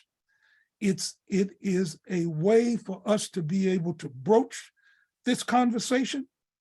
I would tell you directly that we all could use this understanding, as you spoke about, where one of your family members, Hope, left everything to the 82-year-old wife, who then contracted early forms of dementia or some other sort of disease that left her in a posture where she really wasn't competent enough to be able to make decisions. The answer to that question is yes. A will could definitely take care of that, particularly either from the husband who left everything to the wife. The husband could put in his will that should she become incapacitated, that this person, whoever that might be, is the one to take over. And in that particular case, I would also suggest that should any one of you have that same sort of process where the husband leaves everything to the wife, my recommendation would be for someone to get to the wife and have the wife create a will that says what happens to that property upon her death. In my own family, my father left everything to his wife, but then my mother, given my father having predeceased my mother was then in charge of all of the property and the assets, but her will covered who would take over in when she died. So those things need to be put in place. What can be done about sibling rivalry? Oh, buddy. We could actually have a contest to see who has the worst story to tell between siblings. And yes, that's no lie. and yes, I can tell you one of the things, and your father, Hope, has said it. He said the quiet part out loud. Oh, so what are you all waiting for me to die? Because and this is not a reflection on you or your siblings, but I can tell you, yes, there are children, there are siblings that's waiting for mommy and daddy and granddaddy to die because I'm going to take over the house. In fact, there's some siblings that will move into the house and then get mama or daddy to change their will to leave the house to them. I mean, listen, this is messy all the way around. We all have it. I had it in my family when my parents died and they had a will. I mean, look at recent deaths that we all know. What's the girl's name? Lisa Marie Presley just died. She had a trust, and her own mother is challenging the trust. Yep. Her own mother, Elvis Presley's ex-wife, they're divorced long ago, where he left all of his estate to his daughter, Lisa Marie Presley, and he did it so, because when he died, Lisa Marie was 9 years old. She was not able to inherit a dime. But his trust left it so that at 9 years old, all of his wealth went into a blind trust to be given to her when she turned 25. And when she turned 25, she took over every asset of Graceland, every single asset. And that trust remains intact today.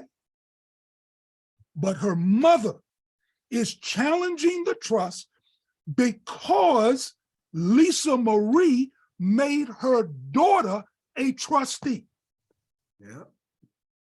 All right. So if you think we have sibling rivalry and all we've got is a box of Pringles and a Cracker Jack ring to leave our family, imagine what it's like when you have a multi-million-dollar estate and they have the same sibling rivalry.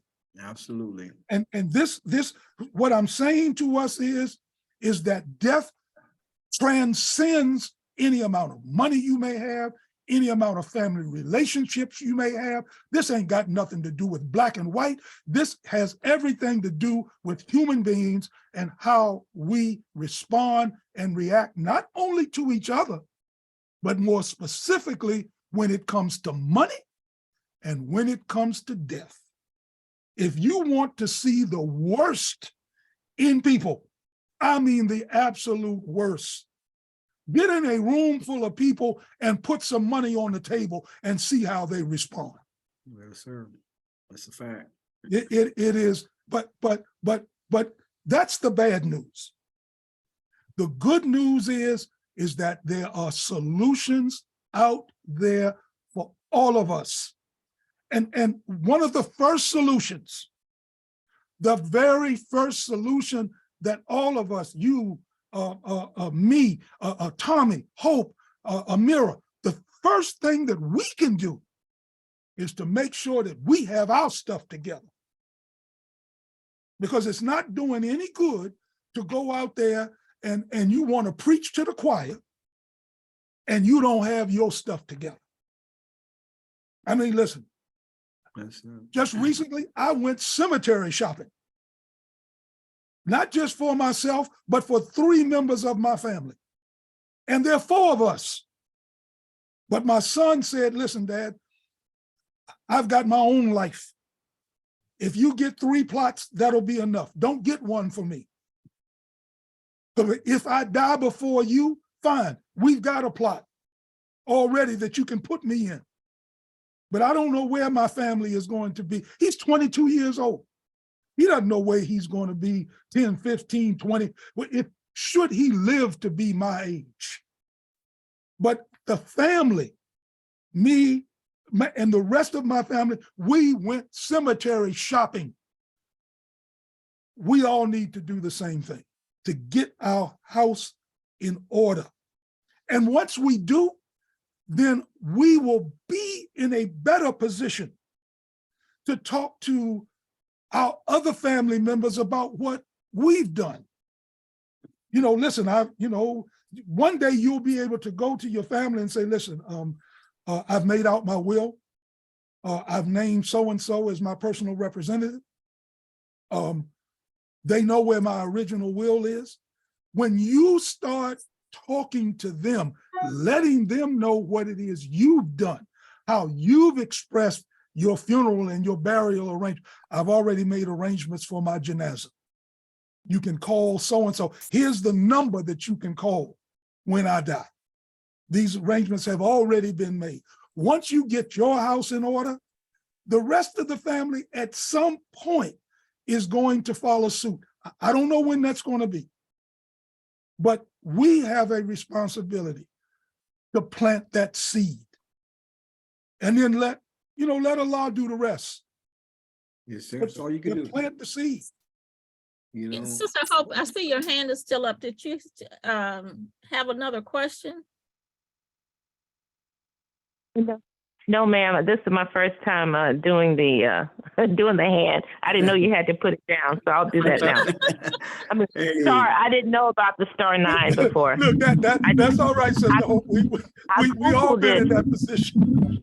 I just want to make sure you This is got the- your question answered. Yeah. Let me throw something in real quick, and a couple things through the conversation. The healthcare directives are what we've been talking about, the living will, and they're called healthcare directives in Georgia. But throughout the United States, you can go online and put in your state and print out the healthcare directives for whatever state that you're in. So I just wanted to bring that to your attention. So when we hang up from the call today, please just check that out. Just Google healthcare directives for whatever state you're in. You can print them out for free and begin to fill them out. It's really simple to get them filled out and then get them notarized. Right. So And since you mentioned that, before you go to Muhammad, Sister Amira, when you do that, I want you to also put in your state and HIPAA, HIPAA. two P's. I'm sorry, yeah, HIPAA. It's the Health Insurance Portability and Accountability Act. It's HIPAA. Put that in and fill that form out too. That is a form that, along with the healthcare directive, will require the hospital and the doctors to provide all of your medical information to whoever it is that you have named as your medical power of attorney. Brother Muhammad, I see your hand is up. Yeah, Assalamu alaikum. Yes, I just want to ask a question. It's not necessarily a question on what you presented, but I guess my question is, is this community aware of you, Brother Talibin? All this information now that you have, is the community aware of you? I would tell you some are. I made a recent presentation at a time to be grateful, Masjid Muhammad's 85th here in the Washington, D.C. area. They're the Mid-Atlantic region of the imams that are associated with W.D. Muhammad. They are aware as well.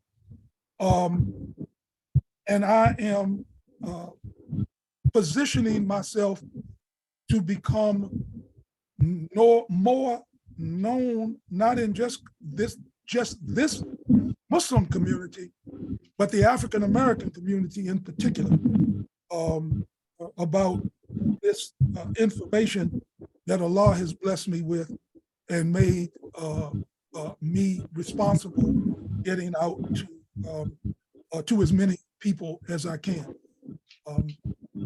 But anything that any one of you can do who is on this call now to help get the word out,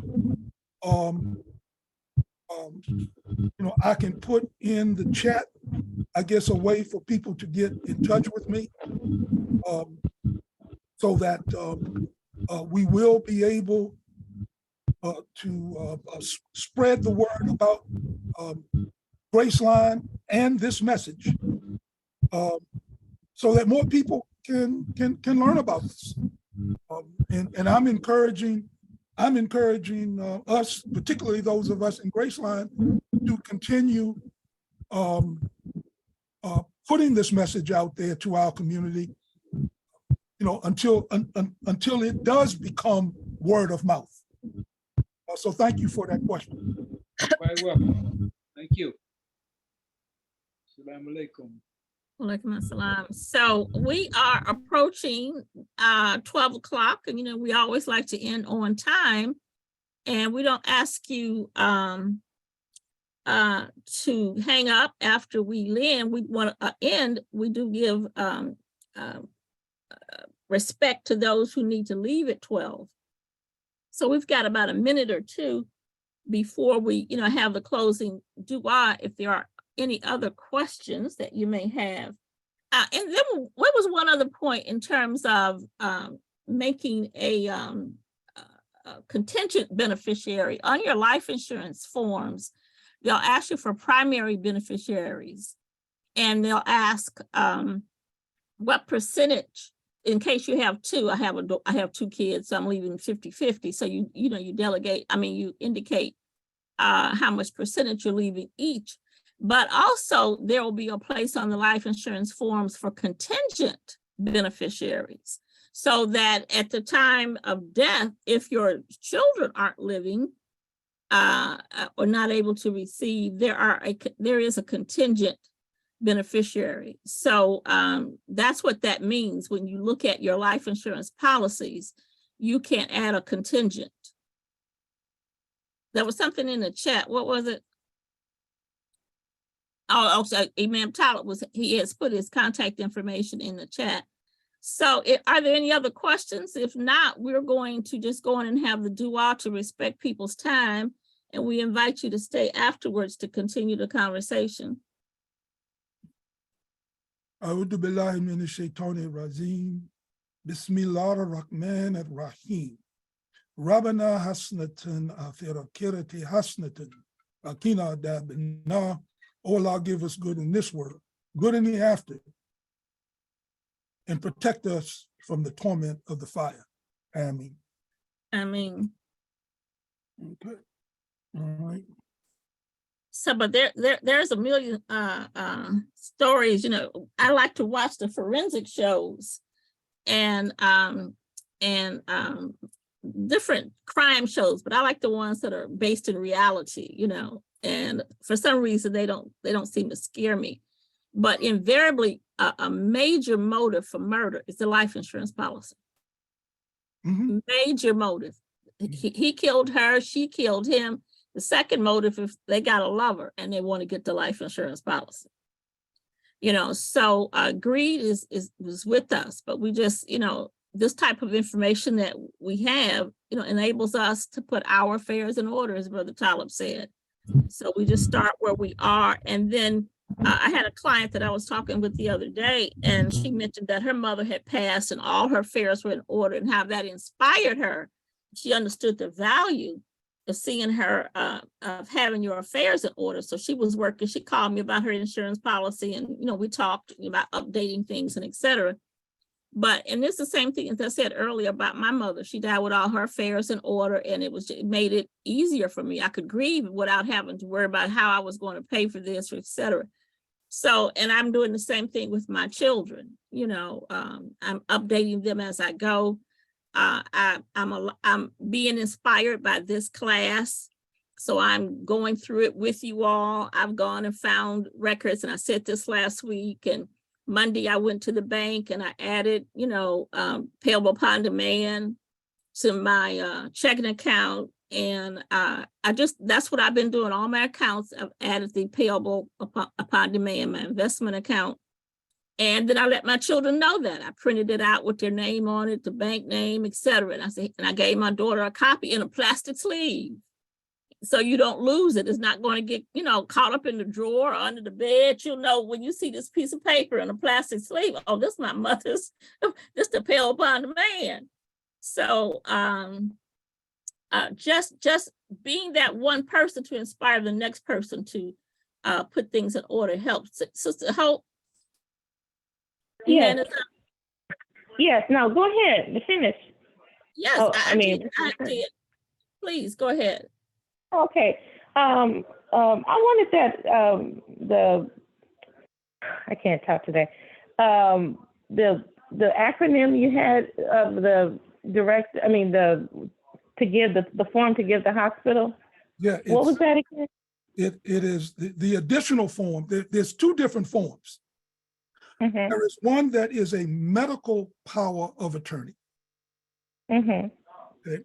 That is a form that will say to the hospital, that will say to the doctors and the nurses that in the event that I am unable to make decisions on my own, I appoint X as the person to make these decisions for me. Now, right. In making those decisions, whoever that person is, I would want them to have the full expanse of my medical records. That is for them to know certain particulars about me. And it was in I believe during the Clinton administration, the Congress came up with the Health Insurance Portability and Accountability Act. It's affectionately known as HIPAA, HIPAA. That is a separate form that every state has. It was recently codified. And when I say recently, I'm speaking of sometime in the 2000s. They just put rules and regulations to a law that had been on the books since Bill Clinton was president. Right. It is that form that says to a hospital, to the doctors and the nurses, this person, I want you to reveal to them all of my medical records. Right. That I have hypertension, that I have, and there's even in most states, my research has found there's even somewhere on there where you can limit what it is you want that person to know. So let's say you have AIDS, but you don't want family to know that you've got AIDS. There's a box on there that you can check that says, don't tell them about my AIDS. But let them know that I have high blood pressure. Let them see my X-rays. Let them see where my blood clots are.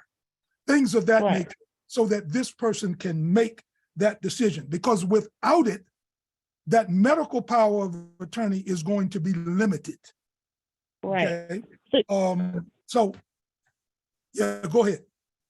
So the form that you're talking about for the hospital, that form is to take away the HIPAA privacy part. To the form you were talking about is the form that you would give the hospital to tell them what information you can tell them. Yes. I mean, the person can. Absolutely. Yeah, that's the simplest way it could be put. Yes. Okay. And what was it? That was HIPAA, or was it another? I thought you were saying another acronym. But were you saying HIPAA? I was saying HIPAA. Oh, okay. Okay. I thought I heard something else. Okay. Okay. And okay. Thank you. Okay. Now let me tell you what so that you don't think you were just hearing things. It is sometimes it's HIPAA, HIPPA.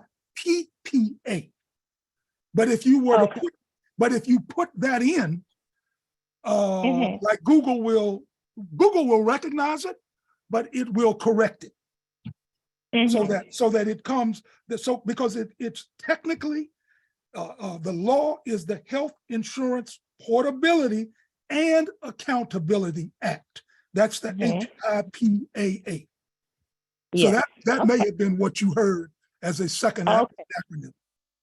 Okay, I thought you were saying another form. Okay, now I wanted to ask.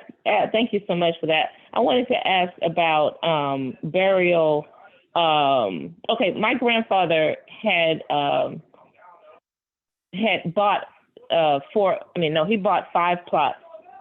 He was very organized before he passed, and so he had one for him, one for my grandmother, and then 3 of the children, even though he had 4 children. And when we just had to bury my mother, they said that the price of the opening and closing had gone up. And so my question to you all, experts, is there any way to, if you're going to buy the plots, and I don't know if this came up when you just went cemetery shopping, is there any way to put any type of cap on and keep them from, because he had bought these plots back in 1989.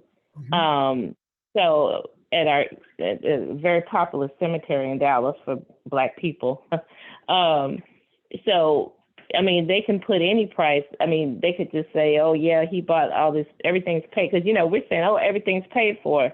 And then they're like, no, it's an extra $5,000 for the opening and closing of the grave and for the vault and blah, blah, blah, blah, blah. Right. So is there any way to prevent that, or try to lessen that cost? The short answer is yes. And you're absolutely right. And I'm thankful that, Allah finally allowed me to be the message that I bring. In my recent purchase, we locked in the open and close. We locked in the vault, and so that to be clear with folk, every state may not require a liner, but in cases where you do, where it is required, I would suggest that you pay for it. Even if you do it as we did, which is on a payment plan. Because yes, I have the cemetery plot, but in order to reduce my upfront cost, there was no requirement that I pay for the open and close or the vault up front, but I locked that into a contract for all 3 plots. So yes, you can do that. Sometimes, it may or may not be available depending on where the cemetery is. Also, I would suggest also locked into our contract is a maintenance fee that this particular cemetery charges everyone. Now, that becomes important because you could go get, let's say you get a cemetery plot at a private cemetery where one person owns land that has been designated for a cemetery. As people come in, that cemetery is going to be able to charge for maintenance. So that the grounds of the cemetery, the roads of the cemetery are kept up. But once that cemetery fills up, that cemetery owner may not be in a position to keep up the maintenance, to cut the grass, to keep the roadway, so that, there's not a lot of potholes, when you go and visit your loved ones. So those types of things are going to be important when you go cemetery shopping, to ask them about the maintenance and the upkeep. In fact, one of the reasons we went cemetery shopping is so that we could see how the cemeteries that were available to us in the Washington metropolitan area, how they kept those cemeteries up. That was good. Okay, so, and I'm encouraging everyone, to do that. I mean, make it, look, our family made it an outing. Now, I forced my family into the outing. Don't think that they came along with this willingly. I forced them into the outing by showing them where I was ready to purchase a plot just for myself. You all can do whatever it is you want to do, because my wife was vacillating.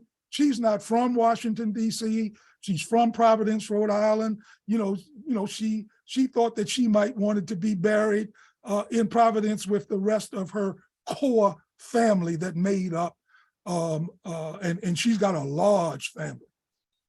So she thought she might wanted to be buried there. But I forced the issue. I took them out and showed them where I was going to purchase a plot. And both of them said to me, husband, daddy, I'm not going all the way out there to be buried. you've got to find something closer. And I said, no, you find something closer. And so they went out and looked, and we decided to go cemetery shopping with what they came up with. And once they did, I said, okay, let's do this. And so I know it's not something that we want to do, but it's something that we have to do. So I hope that answers, because I see Sister Bina also has her hand up, and maybe what she has to ask will also answer questions for someone else. But I hope that has answered your inquiry. You've answered all my questions thoroughly. Thank you so much. Alhamdulillah. Yes, assalamu alaikum. So Walaikum salam. that was a wonderful presentation. First of all, I want to let you know that. And, you know, at the end, I think Sister Mira asked about questions and whatever that we might have had, or were our questions answered? So in my case, my questions, a lot of them, the majority of them, I would say, were answered. It was like because from the first webinar that you had, what I've been in the process is doing is trying to get that together, my will, my living will, my checking to see if I need a trust, getting that affair in order. That's been my main focus. Like, so when Sister Mira asked last week about budgeting, I'm like, oh no, I didn't do that, because I just wanted to mention this process. It's not an easy one. Right. And it's not something that you can do overnight. It takes time, because when you think about all the people who are involved and all the things that you might have or might not have, it's a process. I mean, I don't own a lot, but to me, the process is long. And if you want to be thorough, because you want to check out, okay, well, what does my state say in terms of, a will or a trust? So it's a lot. But what I have found helpful was Dr. Medina Wakil's book. And it tells you all about the janaza. It tells you about talking to your family. So that's a wonderful tool. And there she has templates that you could use to do these same things that you're talking about. It's not the solution, but it is something. It's an option. I wouldn't say it's not. It could be a solution for somebody. I wouldn't say that, but it offers assistance, I guess, in a way, like Brother Tyler just gave. That's what it was for me before I ever got to this point in this webinar. And in using that, I was able to follow Imam Talib on everything he was saying. And I wanted to ask this question. I got a couple of questions. Is the healthcare directive basically the same as the medical power of attorney? Yes, it is. They're pretty much equal. Okay. It's just exchanges in language, and your particular state may call it something. They may call it something else, but it is a healthcare directive. It's a medical power of attorney.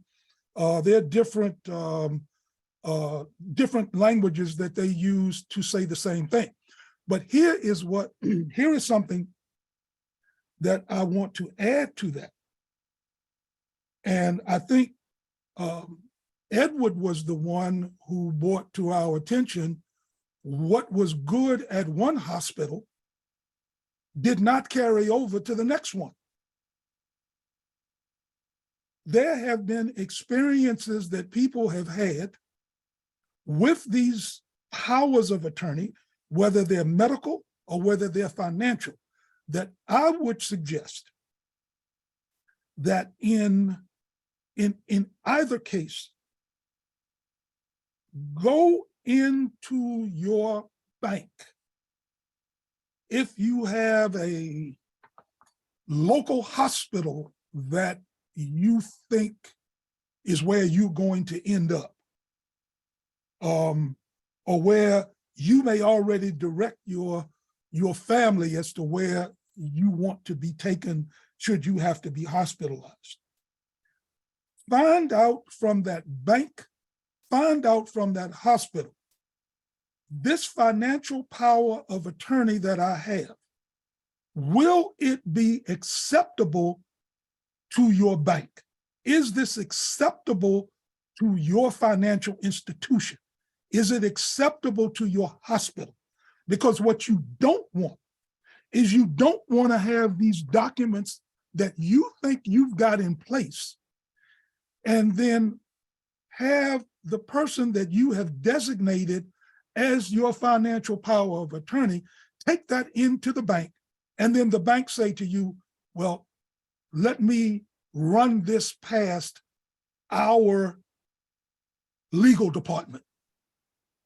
Because God only knows how long that's going to take. And if a mortgage has to be paid, if a procedure has to be performed, and you're not in a posture to give consent to that procedure, but you have a medical directive, the last thing that you want to experience, the last thing that your family wants to experience is the hospital to say, well, we've got to run this past the legal department. Well, in the meantime, something else has to be done.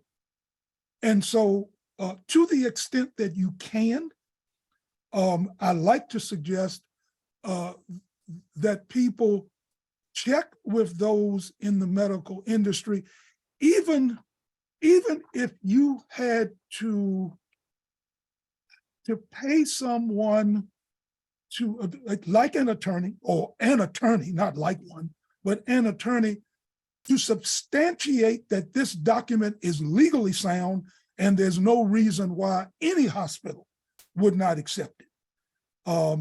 But there have been cases that I have heard of and researched where banks will say, where hospitals will say, we've got to run this past our legal department, which is going to further delay whatever that process is.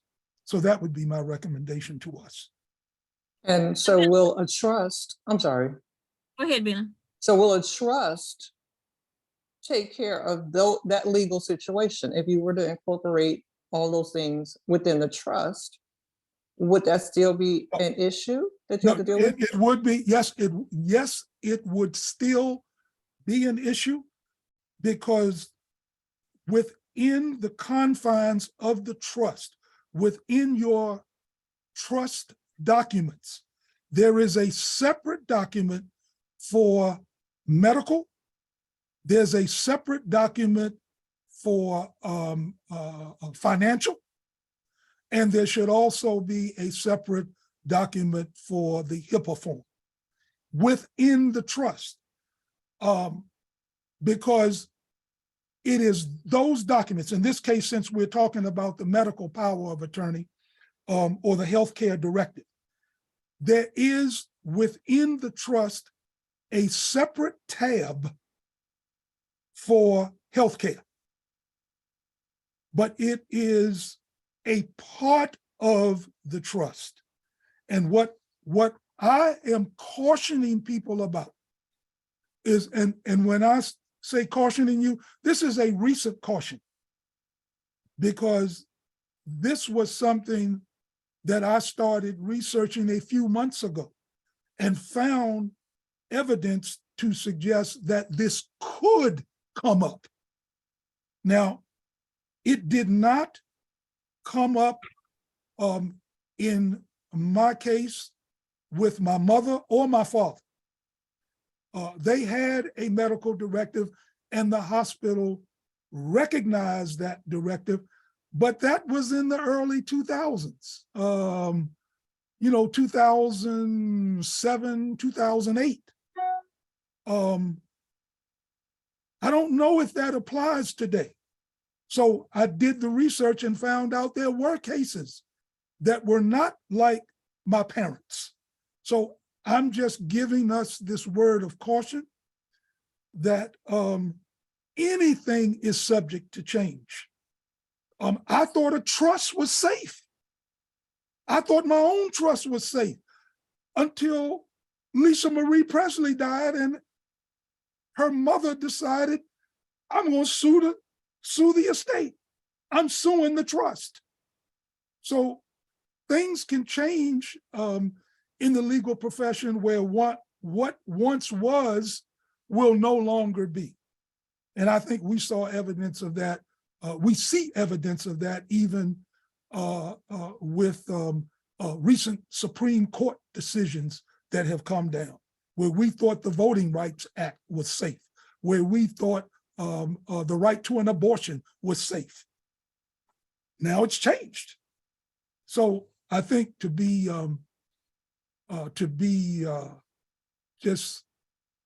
thorough, also make sure that these documents that we have are also up to whatever current standards they may be.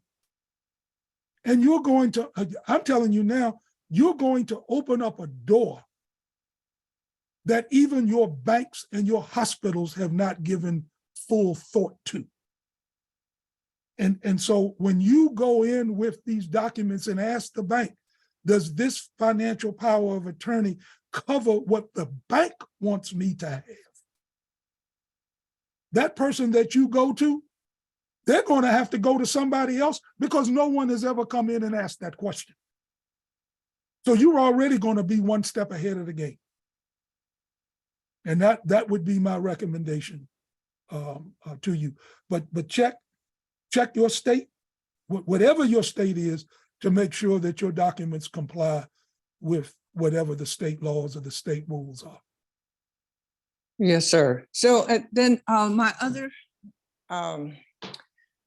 inquiry was really about, or one of my frustrations, and I would say, and that is when it pertains to the burial plots and getting a space.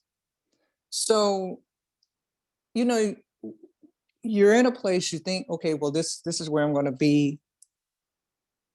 This is where I live, so I'm going to get a spot here. But what if in the event you do get that plot and you do, pay for all of that, and something happens where you're not in your particular state, you have a card saying you don't want to be embalmed, and you're just someplace else. Okay, so say for instance, I wanted to take a trip. I was thinking about taking a trip to Cuba. I'm thinking, okay, so what happens if I'm in Cuba and I pass away? I don't want to, yes. It's like, okay, so, and, or even if it's not as far as Cuba, suppose I'm in Georgia where I visit my family so much and something happens. They know I want to be buried in a Muslim cemetery. But I have it written, inshallah. Mm-hmm. And but I pay for everything in North Carolina, but mm-hmm. I pass away in Atlanta. Right. Then first thing I would tell you is that you want your family to know what your wishes are, so that should you pass in another state, they know that arrangements have already been made. So the only arrangement that they need to make would be to make sure that your body is transported from, let's say, North Carolina, or wherever you are, back to the state that you want to be buried. But that raises what I would call just a cautionary tale for any of us, because that could happen to any of us. In fact, we know that we are told in Quran that before we go on the Hajj to make sure that our affairs are in order. But I can tell you from personal experience, my wife and I do not travel together. Her and I will not get on a plane to go anywhere together for the very reason why you're raising this issue right now. Because her and I are successors on our trust. And should we get on a plane and both of us perish, we do have a successor in mind, being our son. He's on the trust as well. But why put the family through that process? Not just to be able, not just be in a position to where you're grieving the loss of one, but you're grieving the loss of both. In our case, we have a what I would consider to be a special circumstance because our daughter has multiple disabilities. So we need to make sure that that she's covered, or our family is covered with respect to her as well. But these are cases that we need to plan for. And the only way that that's going to be planned is for us to have these discussions up front for your family to know that I've made these arrangements. They are all paid for.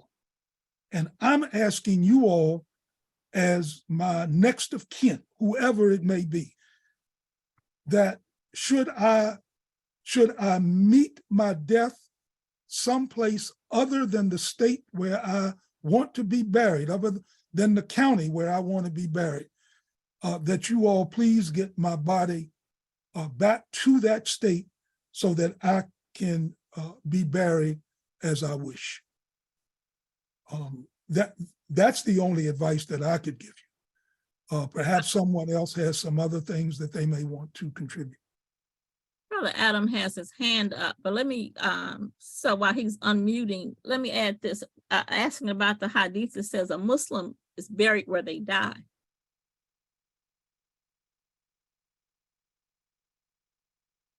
I'm sorry, what was the question? There's a hadith about the Muslim is buried where they die.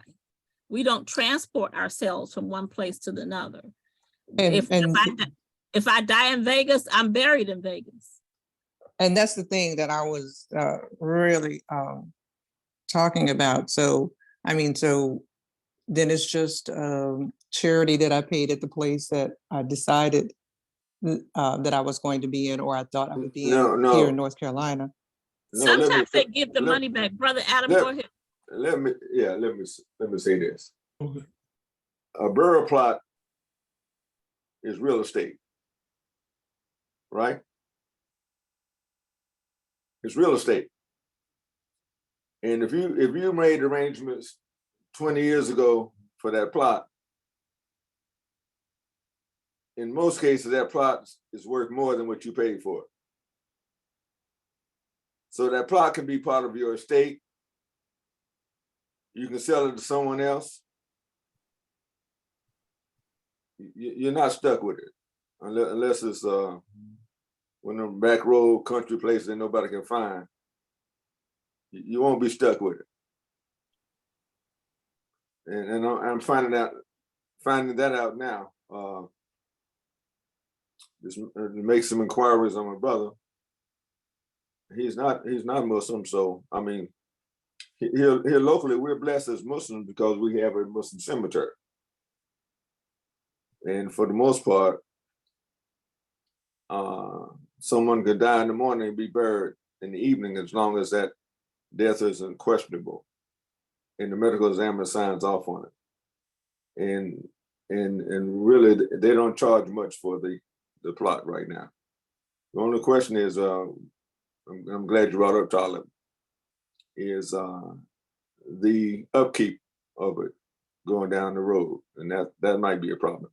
But anyway, long story short, if you make arrangements for a plot, and more than likely as being real estate, there'll be much demand for it. And you should be able to, or whoever the executive of your estate or whoever should be able to offer it back and sell it. That makes sense. Yeah, because I spoke about, I think it was last week, maybe the week before, is that I purchased a plot that from someone, the parents hadn't used it. And they gave me a really good deal. I wanted to get in 2 plots. You know, he was trying to get $1,200 for one. And by the time we finished talking and et cetera, and he wound up just giving me 2 plots for $700. So he sold those plots. He was in the midst, he said he and his wife were elderly, and they were getting their affairs in order. And so that was, as you said, that was real estate. That was an asset that he had left over from his parents. They had moved to an area south of Atlanta, and they wanted to be buried out that way. So he had these 2 plots. So I purchased them, you know, and I gave the address. All you have to do is just Google, you know, burial plots for sale, you know, unused. And that's what I did. And that's how I found out about it. And so I have one I buried my mother in, and the other one I have the deed to it in my file. And then you could donate, you know, to somebody if you want, or one of your sisters or brothers, or your children or whatever. But as Adam said, it's an asset, you know. So Assalamu alaikum. Yeah, it seems like, I think part of the question was, wherever you pass, that's where you should be buried. You don't transport bodies across country and all that. Part of you should be buried where you pass. Is that correct? It's part of the question, I believe. That was my understanding. Well, it really wasn't part of the question that I be transported, but it's knowing that we only have 3 days for the janazah, the burial, and you pay for a space in one state, but you die in another. Basically, the question has been answered, because you know what I'll have to do is put that in my will. Put that information in there that I purchased one, and in the event that I pass in another place, you know, this is what I have. This is a part of my assets, and also make sure I have enough money to be buried wherever it is I am. Inshallah. When I went into the bank the other day to I want to do the payable upon death forms. One of the things he kind of told me, he says, well, you know, he said, well, they can get the money, and Tyler just said, he said they can get the money when they bring in a death certificate. And I was like, oh, true. So that means that there's no immediate access to that money. So my thought was that I'm gonna leave this cash, and then they can come in here and get this cash. But then after I thought about it, I said, well, it makes sense. Anybody could walk in and say, well, she's dead, give me the money. So I said, I have to make arrangements to have a certain amount of cash in the drawer or wherever, because we have the Muslim cemetery here, but they don't take insurance. The insurance, the undertaker will. They take what they call assignment. And that when you go in, you give them the policy, and then they will notify the insurance company that this person is deceased. The insurance, the burial fee is X number of dollars. And so the insurance company will then cut them a check for whatever they charged, and then they'll send the rest to the beneficiaries. But the cemetery here in Atlanta doesn't do that. You have to give them cash, or either just pre-buy it. So I was reminded Monday when I went in, Amir, you need to keep a certain amount of money, cash money in the drawer to pay for Jonesboro for Master Assure, my plot out there if I go out there. And I decided not to pre-purchase one for the very reason you're talking about being. I said, well, what if I'm traveling? You know, and I don't know where I'm going to be. You know, I hope to be, you know, I want to live in Atlanta. I love living here, but I do travel quite a bit. Now, you don't know where Allah's going to take you. So you got to keep cash, to a certain degree to be buried with, so it's not a problem. So, and that's what happened when my husband passed. I had insurance, but we had to come up with the $2,000 cash to give to the National Insurer, by the next day. So you just had to keep cash. Brother Adam, you have a different comment or question, or is that your same hand? I'm a victim of like Hope. That you got me. We just want to make sure we didn't ignore you, so, but that's good information, Sister Amira, the fact that you have to have cash. Now, I didn't know that. I have children there. I need to let them know that. Yeah, They and need to that's know. the way it is here. So I don't know about where you all are, but I know Masjid Ashur requires, Salam Gardens is the name, and so they require cash. They didn't take us life insurance. They wouldn't wait for their money. Right. And that you're going to find that to be the case in any state, any particular jurisdiction where a funeral home will allow the use of an insurance policy, and insurance companies recognize that. And there may be other cases. I would like to suggest to us that should you make a decision to keep a sum of cash available, that everybody doesn't need to know it. That's one thing. That's one thing that you may want to say to someone in confidence. Just having a large sum, and when I say a large sum, I'm not talking about no $100,000, but if you decide to keep anywhere from $2,000 to $5,000, I mean, I know people that can put their hands on $10,000 in a heartbeat. And I'm saying that, but I shouldn't even know that. But because I've established this sort of level of trust with some people, I do know. I do want to address something that was raised relative to us. Us being buried in the area, where we die, and this notice of that, we be buried within 3 days. With respect to the latter, with respect to the 3 days, that is, from my study, that is more a cultural tradition, as opposed to some sort of mandate from Allah or from the Prophet sallallahu alaihi wasallam. That was the practice that was done amongst the early Muslims, and we've all been kind of exposed to it with the sort of Muslim genocide that has been happening around the world, where there are these mass burial graves, where a proper janazah, as it were, was not able to be performed because there were just too many people, and relatives, even to this day, don't know, where their loved ones are. But one of the things that I am thankful to Allah for is that a mujaddid walked amongst us, and that is Imam W.D. Muhammad.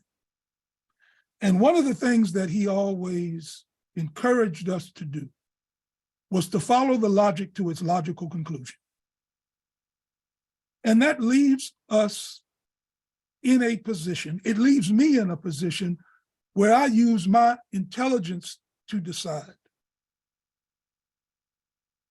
what I'm going to do, what I'm going to ask my family to do when it comes to my death. I don't know if we're already having difficulty in convincing our families to have all of these instruments in place that this is what I've done in order to prepare you all for my death, I don't know if I want to confuse them further by suggesting that if I die outside of the state, you all are going to have to find a place to bury me. That's too much of a burden to put on them. You've made these arrangements already. You've made the investment. You've done what it is. You've done what it is that I read to you earlier, that the Prophet sallallahu alaihi wasallam has instructed us to do, which is the one who is the soundest in judgment from among you, is those who remembers death the most, and the most prudent one from among you is the one who is the most prepared for it. So if you've made the preparations to be buried in your home state, and something happens to you outside of that municipality, that state where you pass, then I would want to suggest to you that you have your body shipped back to wherever it was. Because what are you going to do? I'm assuming that if you were to die in another state, an autopsy is going to be performed. Even if you were to die of natural causes, they're going to perform an autopsy on you in another state unless they can get a doctor in that state to declare that, yes, he or she died of natural causes. If you are in an accident and you die, they're going to want to determine what was your cause of death. Even if you are in an accident, there's going to be some type of autopsy. I don't care what card you may have in your wallet or in your purse. They're going to do it. And so, but to an extent, you have done your best to be prudent, to be prepared for this. You've done everything humanly possible to make sure that you have made the arrangements for yourself and your family. So these, what I would want to call these little details that we are kind of delving into, we're not going to be able to plan for everything because there are three things we don't know. We don't know when we're going to die. We don't know where it's going to be when we die, and we don't know how that's going to come. So, I mean, let's not further burden ourselves. Well, what am I going to do if this happens or if that happens? Or, you know, because we're also told that, and I'm paraphrasing now, that if opens the door to shaitan. If this, if that. No, we don't let's not get into that. I mean, we have this process and procedure that hopefully we'll begin to follow. Many of us, from what I'm hearing now, you've started to follow it. Let's not complicate it and then start getting off into the weeds, you know, where the swamp can be so deep that you end up getting stuck again and then not wanting to do anything about it. And I'm telling you, the benefit that we're getting from this is that many of us have already had seeds planted, and now those seeds are being nourished. So when Sister Bina came on and talked about the things that she had already started to do, she didn't get that from us. She got that from a book that this sister, Muwakil, I think her name is. I've been on a program with her, so I do know that there's a book out there, and it may not answer everything, but it's enough in the book for us to get started. You know, so I mean, let's not. What is that? They say. Let's not make the perfect be the enemy of the good. So, I mean, that's, that's my story and I'm going to stick to it. Brother Adam, is your hand still up, or is that a new question? I have to ask it again. I see the hands. It's new comment. I lowered it and I re-raised it. Okay. I lowered my hand and I re-raised it. So Yes, sir. this is a new deal.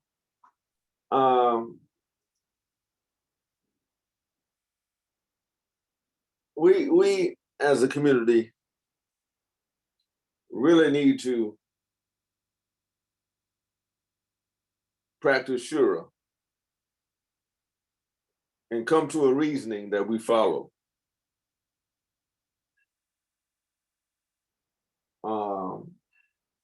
So that we can go, until we do that, we're gonna have confusion either way you go. But that one question has nothing to do with 90% of the things you talked about, 95% of the things you talked about. So I can't see one person getting stuck on that maybe 2% issue and ignore the 98% issue. But I do think we need as a community needs to come to that, because, brother, that is already in the environment. The 3-day issue is already in the environment. We're not going to solve it with a comment in your reasoning or my reasoning or anybody's reasoning.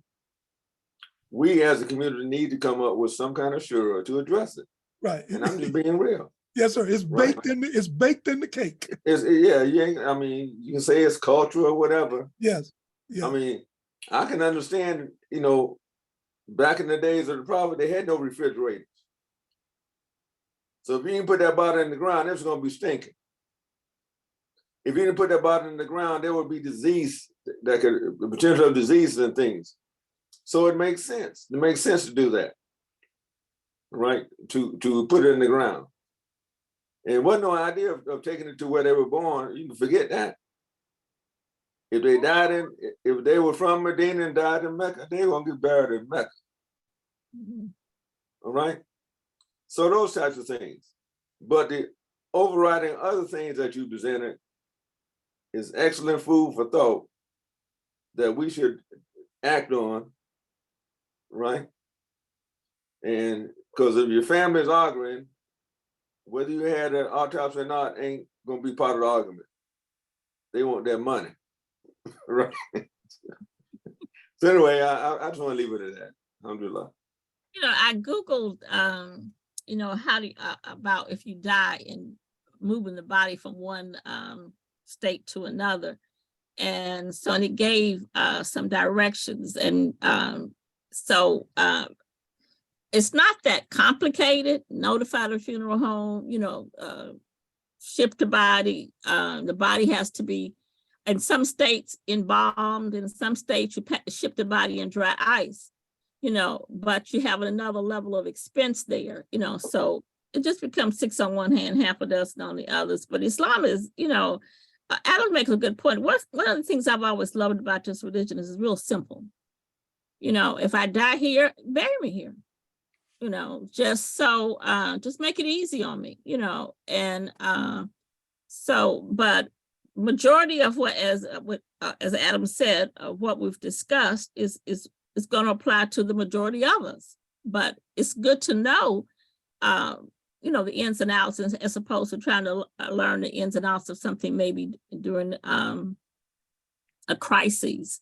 But that's what has been good about this particular session and in this particular webinars altogether, is that we learn a lot of things that we didn't know before. And inshallah, it encourages us to read and study. And that's how we're going to be successful. Read, continue to read. I read every day. I have just developed this little passion for reading on my telephone. Personal finance stories or articles or whatever. It doesn't take that long. And it's just fascinating. Before I know it, I have read, but I look up, I might have been reading for an hour or two, but I started off with the intentions I was just going to read maybe one article or just one item or something. But that, is the key to all of this, which we have presented in these last 7 weeks. We hope, that we haven't what is it, inspired curiosity to learn more about the subjects we have been discussing, because they're very complex subjects, as I said earlier, and that these 7 weeks have only opened the door for you, so inshallah, you'll continue to walk through those doors and, get all of your questions answered and make the preparations you need to make so that we leave our families, with good memories and not just a debt. So it's difficult enough to grieve, as well as then to have to figure out how I'm going to get you buried. I got the embarrassment of running around with a scarf trying to collect money. I don't want that embarrassment for myself. And, I tell people all the time, where's your dignity? My mother used to say all the time, where's your dignity? So that's what we want to do. We want to we be self-sufficient, inshallah, in taking care of our affairs, just like we were in life. We want to make sure that our affairs and death are taken care of. So Mohammed, did you have a comment or question? Oh, yeah. I guess my comment, we heard a lot of things over the years, and sometimes, but Alan just made a good point about having the shishura. I heard so many different things. Well, I have heard that Muslim, we don't have autopsy unless there's some suspicion as cause of death. I've heard this, so I just mentioned that since help me on what I've heard about Muslim not having autopsies unless there's a suspicion. Yeah, autopsies is that something that we have option over? If the police decide they want to do an autopsy, you don't really have is that something that's optional? I know now embalming in certain cities, it's not optional, but here in Georgia, you don't have to embalm. When I buried my mother, I didn't embalm her. I just believed that, I didn't want her embalmed, and they were rushing her to the ground just like I was. So, because they said, after 3 days, it's not safe. And it was during COVID, so they were really concerned about getting her in the ground. And she wasn't Muslim, but the autopsy comes about, I think, isn't that a state ordered, state made decision? Yes, it is. It's the state medical examiner. We had a workshop at the masjid about janaza, and we invited someone from the state medical examiner's office, and we told them what we were trying to do, and we were getting an idea from them. But if the person dies, as Imam Talib said, not under a physician's purview, then there has to be established a cause of death, and that is, when they do talk like that, that's an autopsy. So we don't have a choice of when or not. That's strictly the medical examiner's purview, right? So if you don't want an autopsy, and you're not under a medical care, nobody's going to sign off on that death, because it could have been foul play. Mm-hmm. That makes sense. So Sister Hope, your hands back. Hello? Yes, ma'am. Hello? Yes, ma'am. Okay, I was unmuting. I'm sorry of my ignorance. I was wondering, with you all's, do you all have to be buried where your body's to the east in the casket? I didn't know if y'all did that, because I've only been to one Muslim funeral, and it was African American woman who had converted. Her husband was Senegalese Muslim from Senegal, and they had to situate her body in the casket going to the east. And it was like her body wasn't laying down; it was on its side. Yes. So I just wondered, do you all do that, or? Yes. I don't know. The short answer is yes, and that is a that is a request that my experience has been any cemetery that where you've paid for your plot, which includes the open and closed. Opening mean we're going to dig the hole and then we're going to close it back up. Once that hole is dug, there is no issue with the cemetery for you to face that body to the east.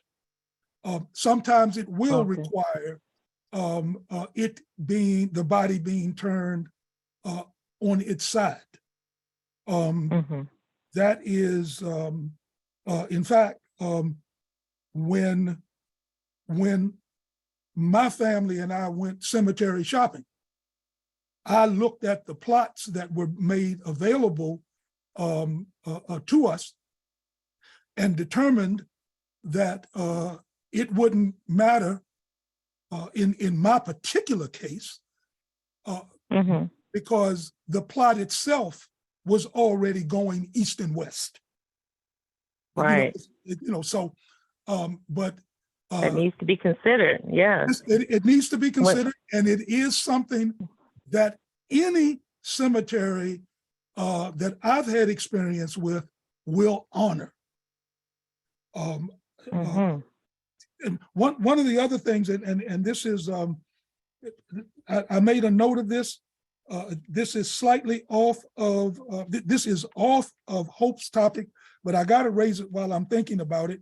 Anyone in your family that you know that is a veteran, that is, they served in the armed services, start that, whether it's your brother, uncle, niece, nephew, even your own parents, start that process now with a, I think it's called a DD 214. Get that process started, because the burial of your loved one and their spouse is guaranteed under the laws of the United States. You have a burial plot. At the national cemeteries. Yeah, it's in a military cemetery, yes. Yes. But, I want to remind those of us who have military families that their burial and that of their spouse is already guaranteed under the full faith and credit of the United States government. It turns people off here that you can't go to you can't have a graveside service here at the memorial. I guess it's called National Cemetery in Grand Prairie, Texas here. They don't have a graveside service. There's a kind of a pavilion that you go to, and they do the flag, they fold the flag, and they give a bugle salute. But you do a service in a pavilion that's kind of in the middle of the cemetery, but you can't actually go to the graveside. And so, a lot of Black people are used to having the graveside services at the actual gravesite. So some people are really turned off by that with the military cemetery. Well, I just hope those people that are turned off by it have anywhere from $7,500 to $10,000. That's the other option. Money will negate all of that. Yeah, right. Mr. or Mrs. Complainer. Yeah. Yep. Okay. Yes, that's a good my last. point. Oh, Go ahead. okay. Well, I just want quick. This is a quick question. I just want to confirm about you need a power. People have this misnomer that you have a power of attorney, everything is taken care of.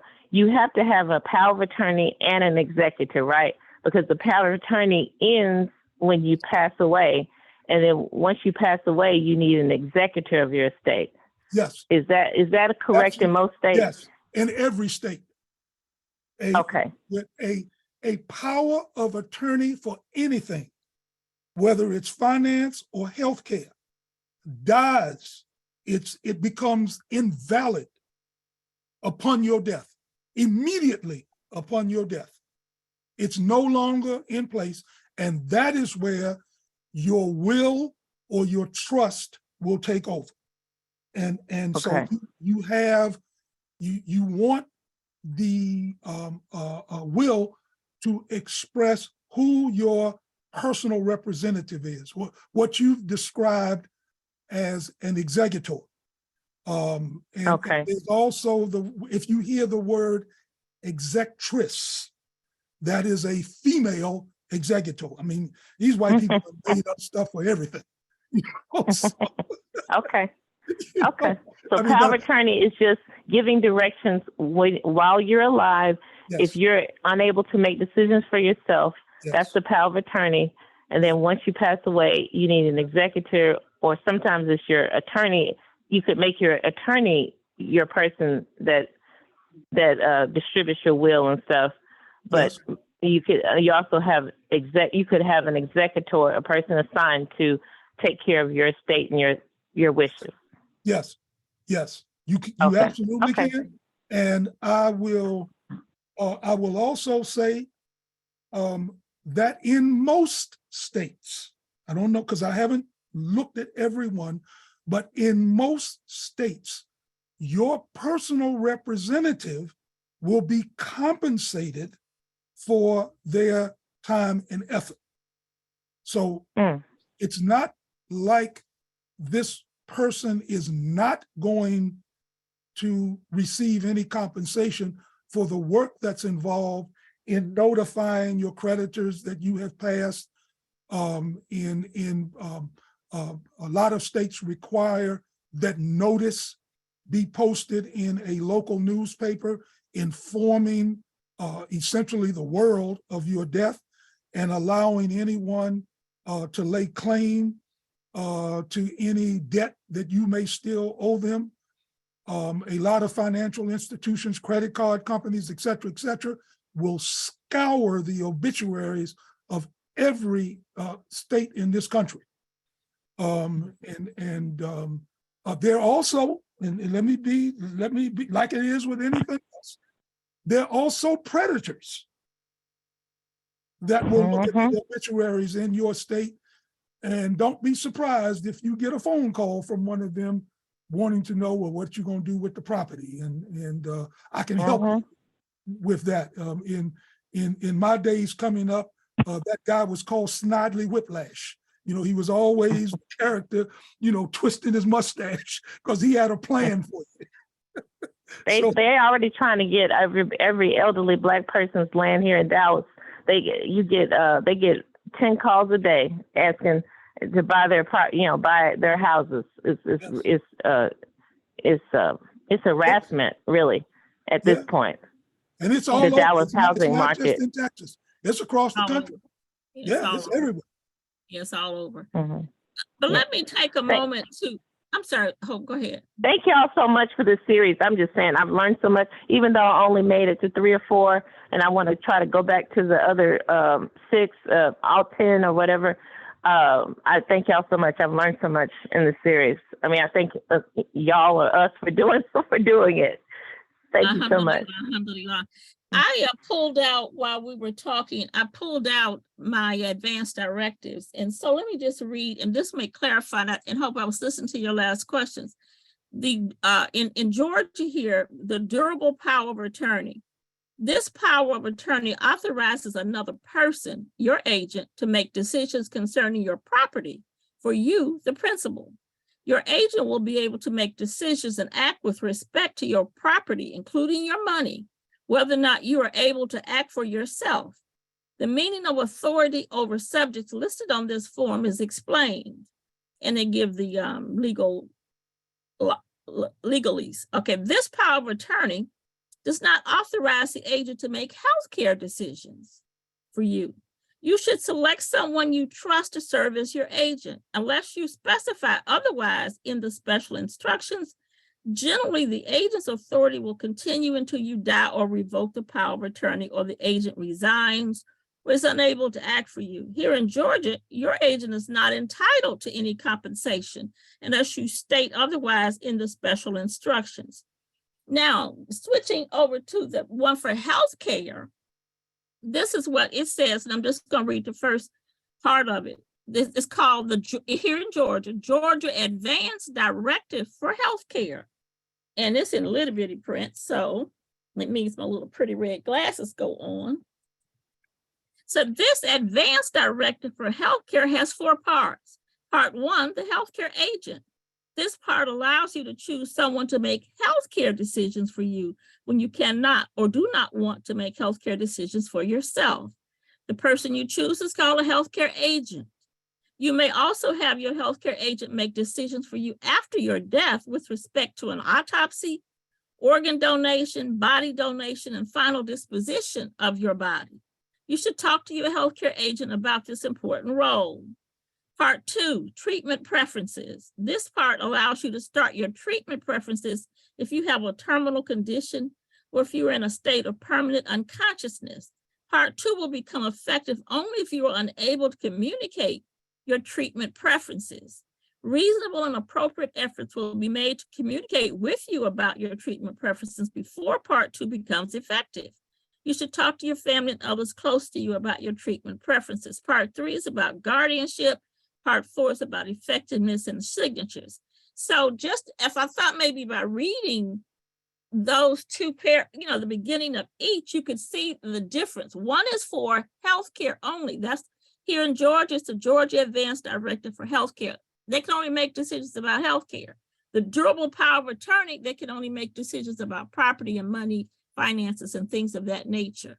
So, and then Imam Talib added getting the permission for, them to give information about your health. When my grandmother was ill, her doctor wouldn't tell her husband, my granddaddy, anything about her situation, and so he wouldn't tell my mother. So, they were in the dark, but this is way before we ever heard of HIPAA, but he refused to discuss my grandmother's health with her husband.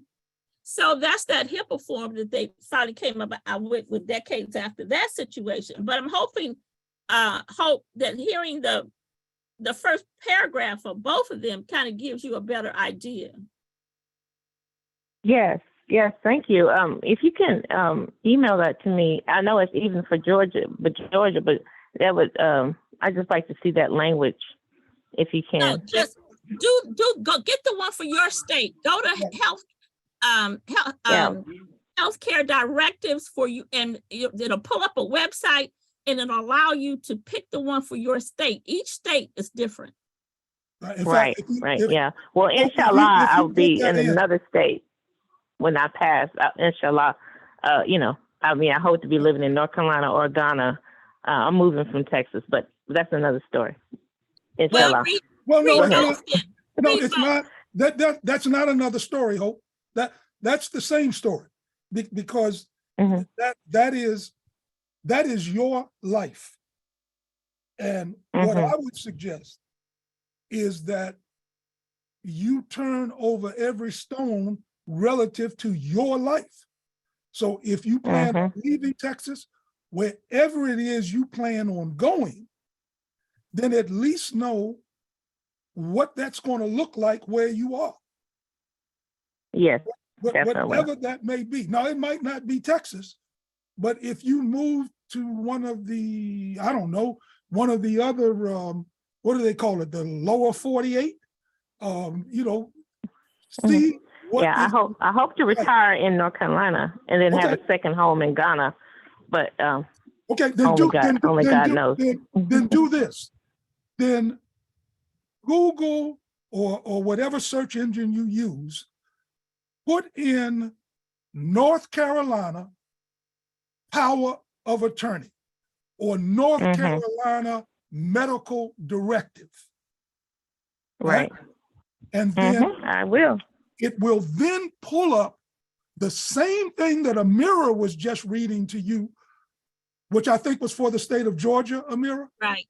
Okay. It'll then pull it up for North Carolina.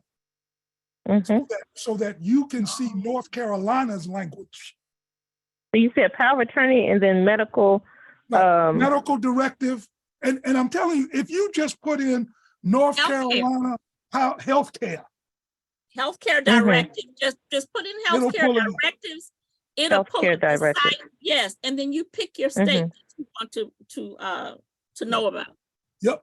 Okay. And so if you Wonderful. do it for Texas and then you move from Texas, and when you get to North Carolina, then you do it for North Carolina. Right. And please, and please, all of us on this call do that, because it is going to make a difference when you die. It makes You never know the day or the hour. My sister had a trust that she established in the state of Michigan that named her daughter as her successor.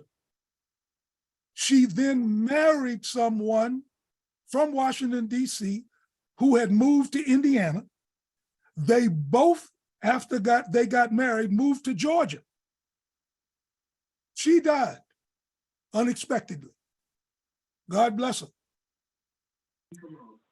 But her Michigan trust was absolutely no benefit to her or her daughter when she passed.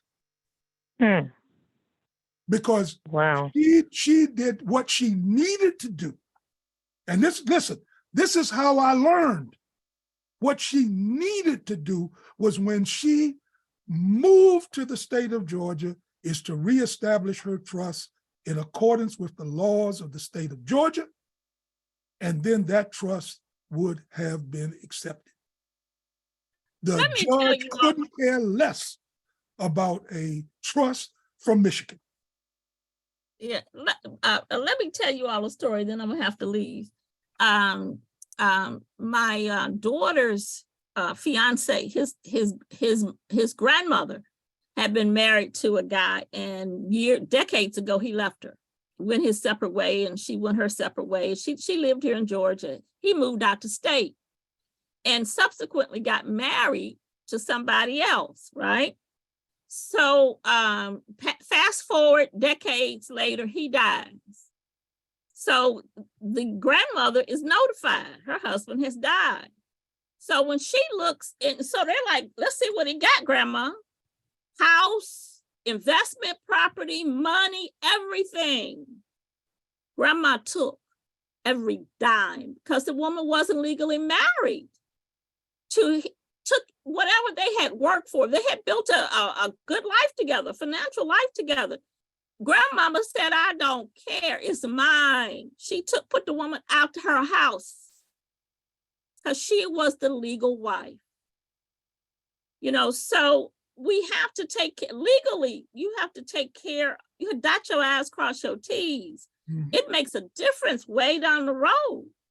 You know, you thinking it'll make no difference. I left her, and, I don't want to be bothered with that woman anymore or that man anymore, but they get the last laugh. And she did. She cackled all the way to the bank.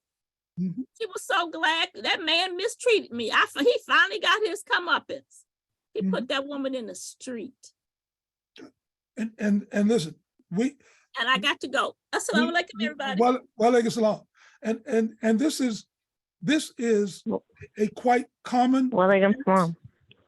This is quite a common occurrence.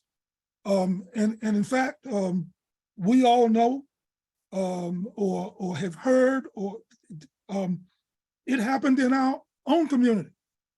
Imam W.D. Muhammad was married to was a Sister Shirley for I don't know how long, but his estate is still in disarray because he took on another wife, but he was still married to Sister Shirley. So, Kazim Ahmed, his estate is still in disarray because his family didn't find out that there was a previous family that they knew nothing about. So, I mean, and so, as a cautionary tale, I am the one that will say the quiet parts out loud and say to both sisters and brothers. If you are getting remarried or you're getting married for the first time, and your spouse says to you that I divorced my first husband or I divorced my first wife, it is prudent of you, it is smart of you to ask your potential betrothed to see the divorce papers. I'm not talking about the papers that asked for the divorce. I'm talking about the papers that were issued by the court that says on such and such a date, the marriage between X and Y is hereby annulled. They are no longer legally married. Now you can feel safe in starting another life. If they tell you, well, I'm divorced, what does that mean? It could mean that they filed for divorce, but it was never perfected. It was never issued in the form of an order from a court, so that you don't find yourself in a position where that person dies and then you find out they were never legally divorced. And now what you thought you were entitled to, you're not. You don't want to end up like James Brown's wife with 5 children. 5 children that she had with James Brown, and not one of them, the wife or any of the 5 children, got a dime of a $90 million estate. Because the wife that he took on was never. Did the white woman get everything? No. The white woman he married? The woman that I am personally speaking of, her name was Tommy Ray Heine, Hynie, for those of you that want to look it up. Tommy Ray Heine. And she was actually married to a Muslim. And she told the court that she thought that her annulment from her Muslim husband was sort of, I'm using this word, automatic, because she found out that he had 4 other wives in Pakistan. That's what she thought. At least that's what she told the court. And the court said, well, sorry, you should have done more than just think it. And the court ruled, the court ruled 15 years after James Brown's death that $2 million would go to his grandchildren. Now, I don't know if that was $2 million apiece or $2 million, and I don't know how many grandchildren there were. I didn't get into it. I didn't go that deep into the woods to see what each person got. But it was enough for me to know that his children, his 5 children, and his wife got no parts of his $90 million estate. Now, on the flip side of that, you could look at someone at the time, that is back in the 60s and 70s, maybe even as far back as the 50s, through maybe the 80s. There was a man by the name of Howard Hughes, who died in 1976, and he died without a will, without a trust. And the bulk of his estate ended up going to the Howard Hughes Medical Institute, which was a desire of his. But then the court also ruled that there were over 2,000 descendant relatives of Howard Hughes that all ended up getting a substantial sum of money from his estate. Wow. Over 2,000 of them. And from my research, that was 2,000 people that received I'm talking about cousins 3, 4, 5, 8 times removed. Wow. They I am so surprised by that. okay. But because he was a miser, I mean, because Yes. he was a hermit and was so, was living almost, was, naked in a cell or in one room or something when he died. I mean, I guess he started having mental illness. Google Yeah, I didn't know. Estate. Yeah, as much as he, was cared about the money, it seemed like he would have made directors for the money. I mean, as much as he, was like, well, anyway, okay, I'm gonna read about that because I actually call my father a hermit because he saves so much. He's still in that mindset of depression, saving and reusing aluminum foil, and he doesn't want to waste anything. He saves rainwater all over the yard.